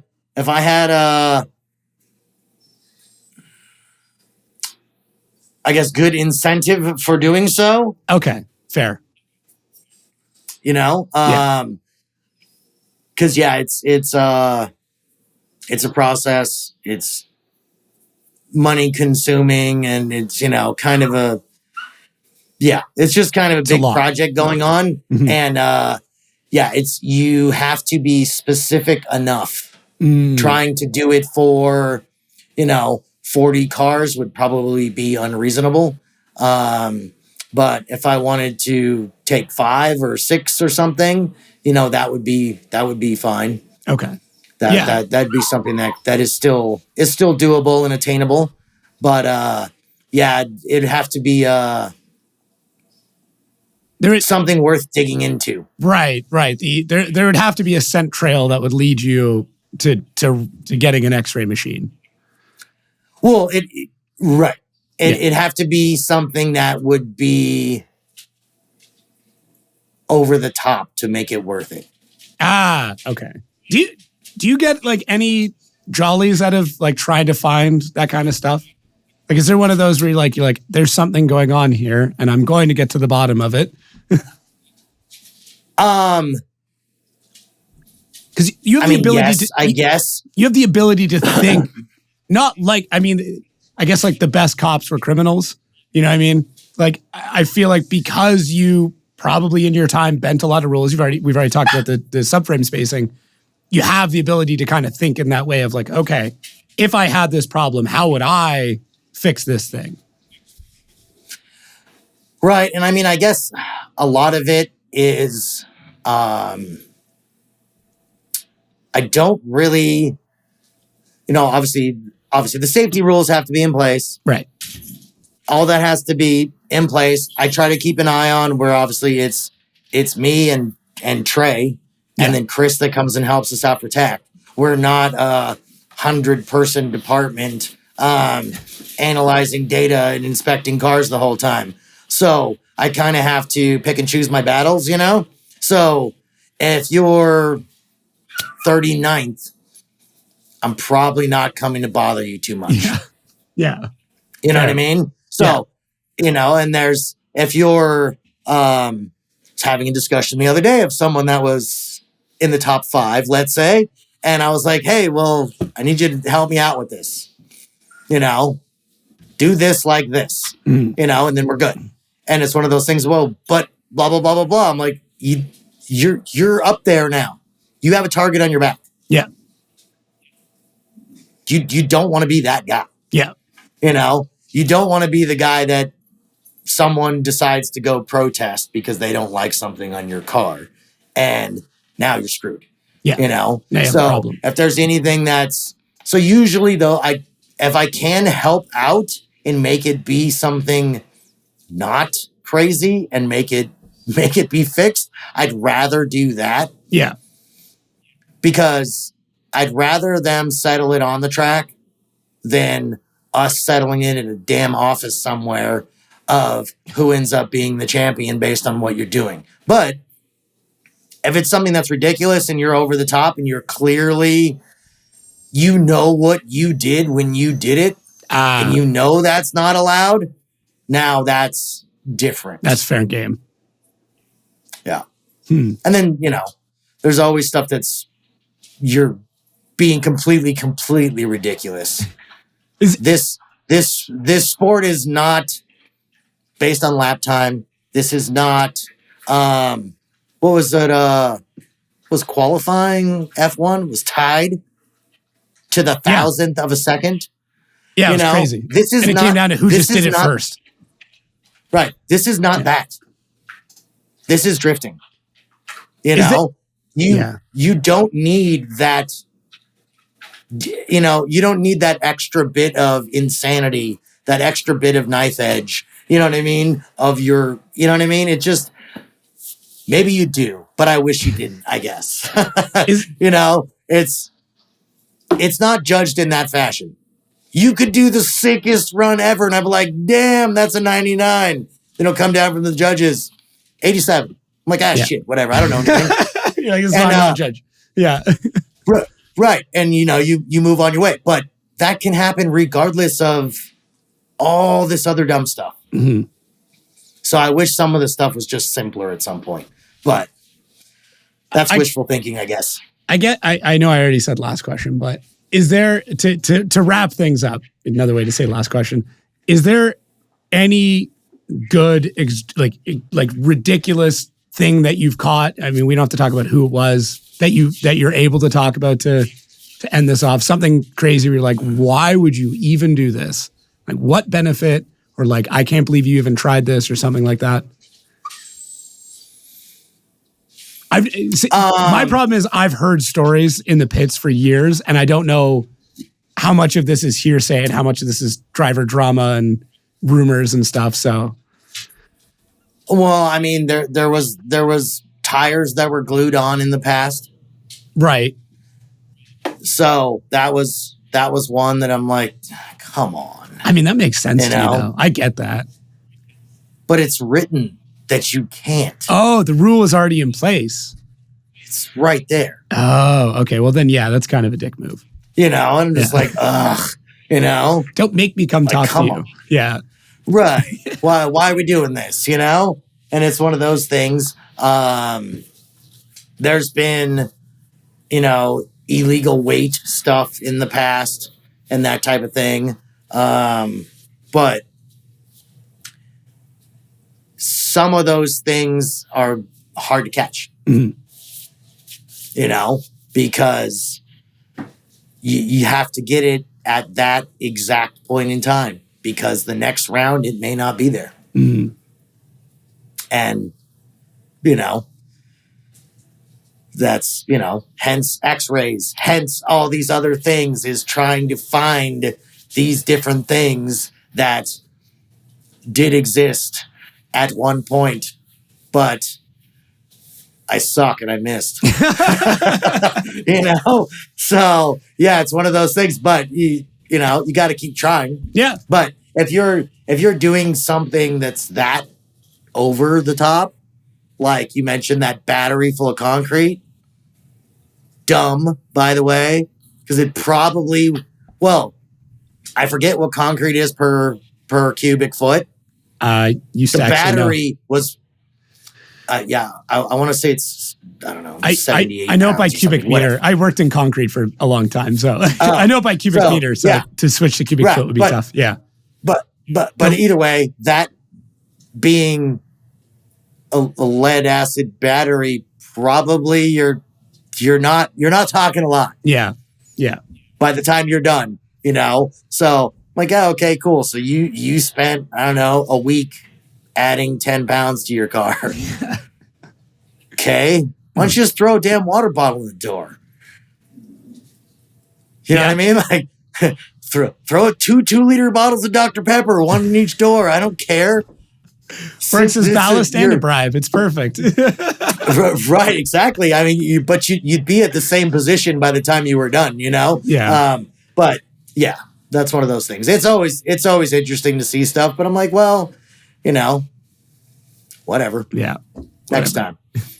All right. Well, you know, I mean, yeah.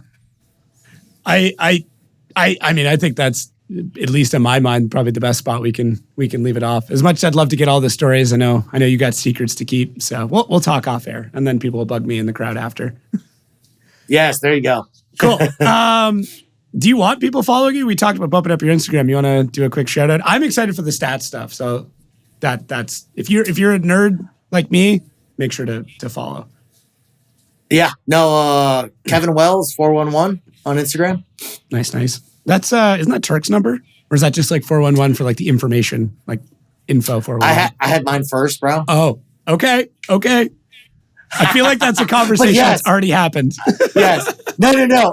It did at one point, but I didn't even like put that together till way later. But yeah, I'm 95. What the? I'm 95% sure I had it first. But yeah, I did it actually for information. Okay, gotcha. Like 411, yeah. All right. Well, for everybody listening at home, thank you again for listening. For everybody watching, I appreciate it. Definitely watch if you can. Looking forward to seeing everybody at the next set of events. And make sure to give Kevin, the first 411, a follow on Instagram. Make sure to share this episode. I'm excited to see what clips come out of this because that's always my favorite part. I'll let the editor do their work. But thank you, everybody, for listening. Thank you for watching, and we will catch you next week.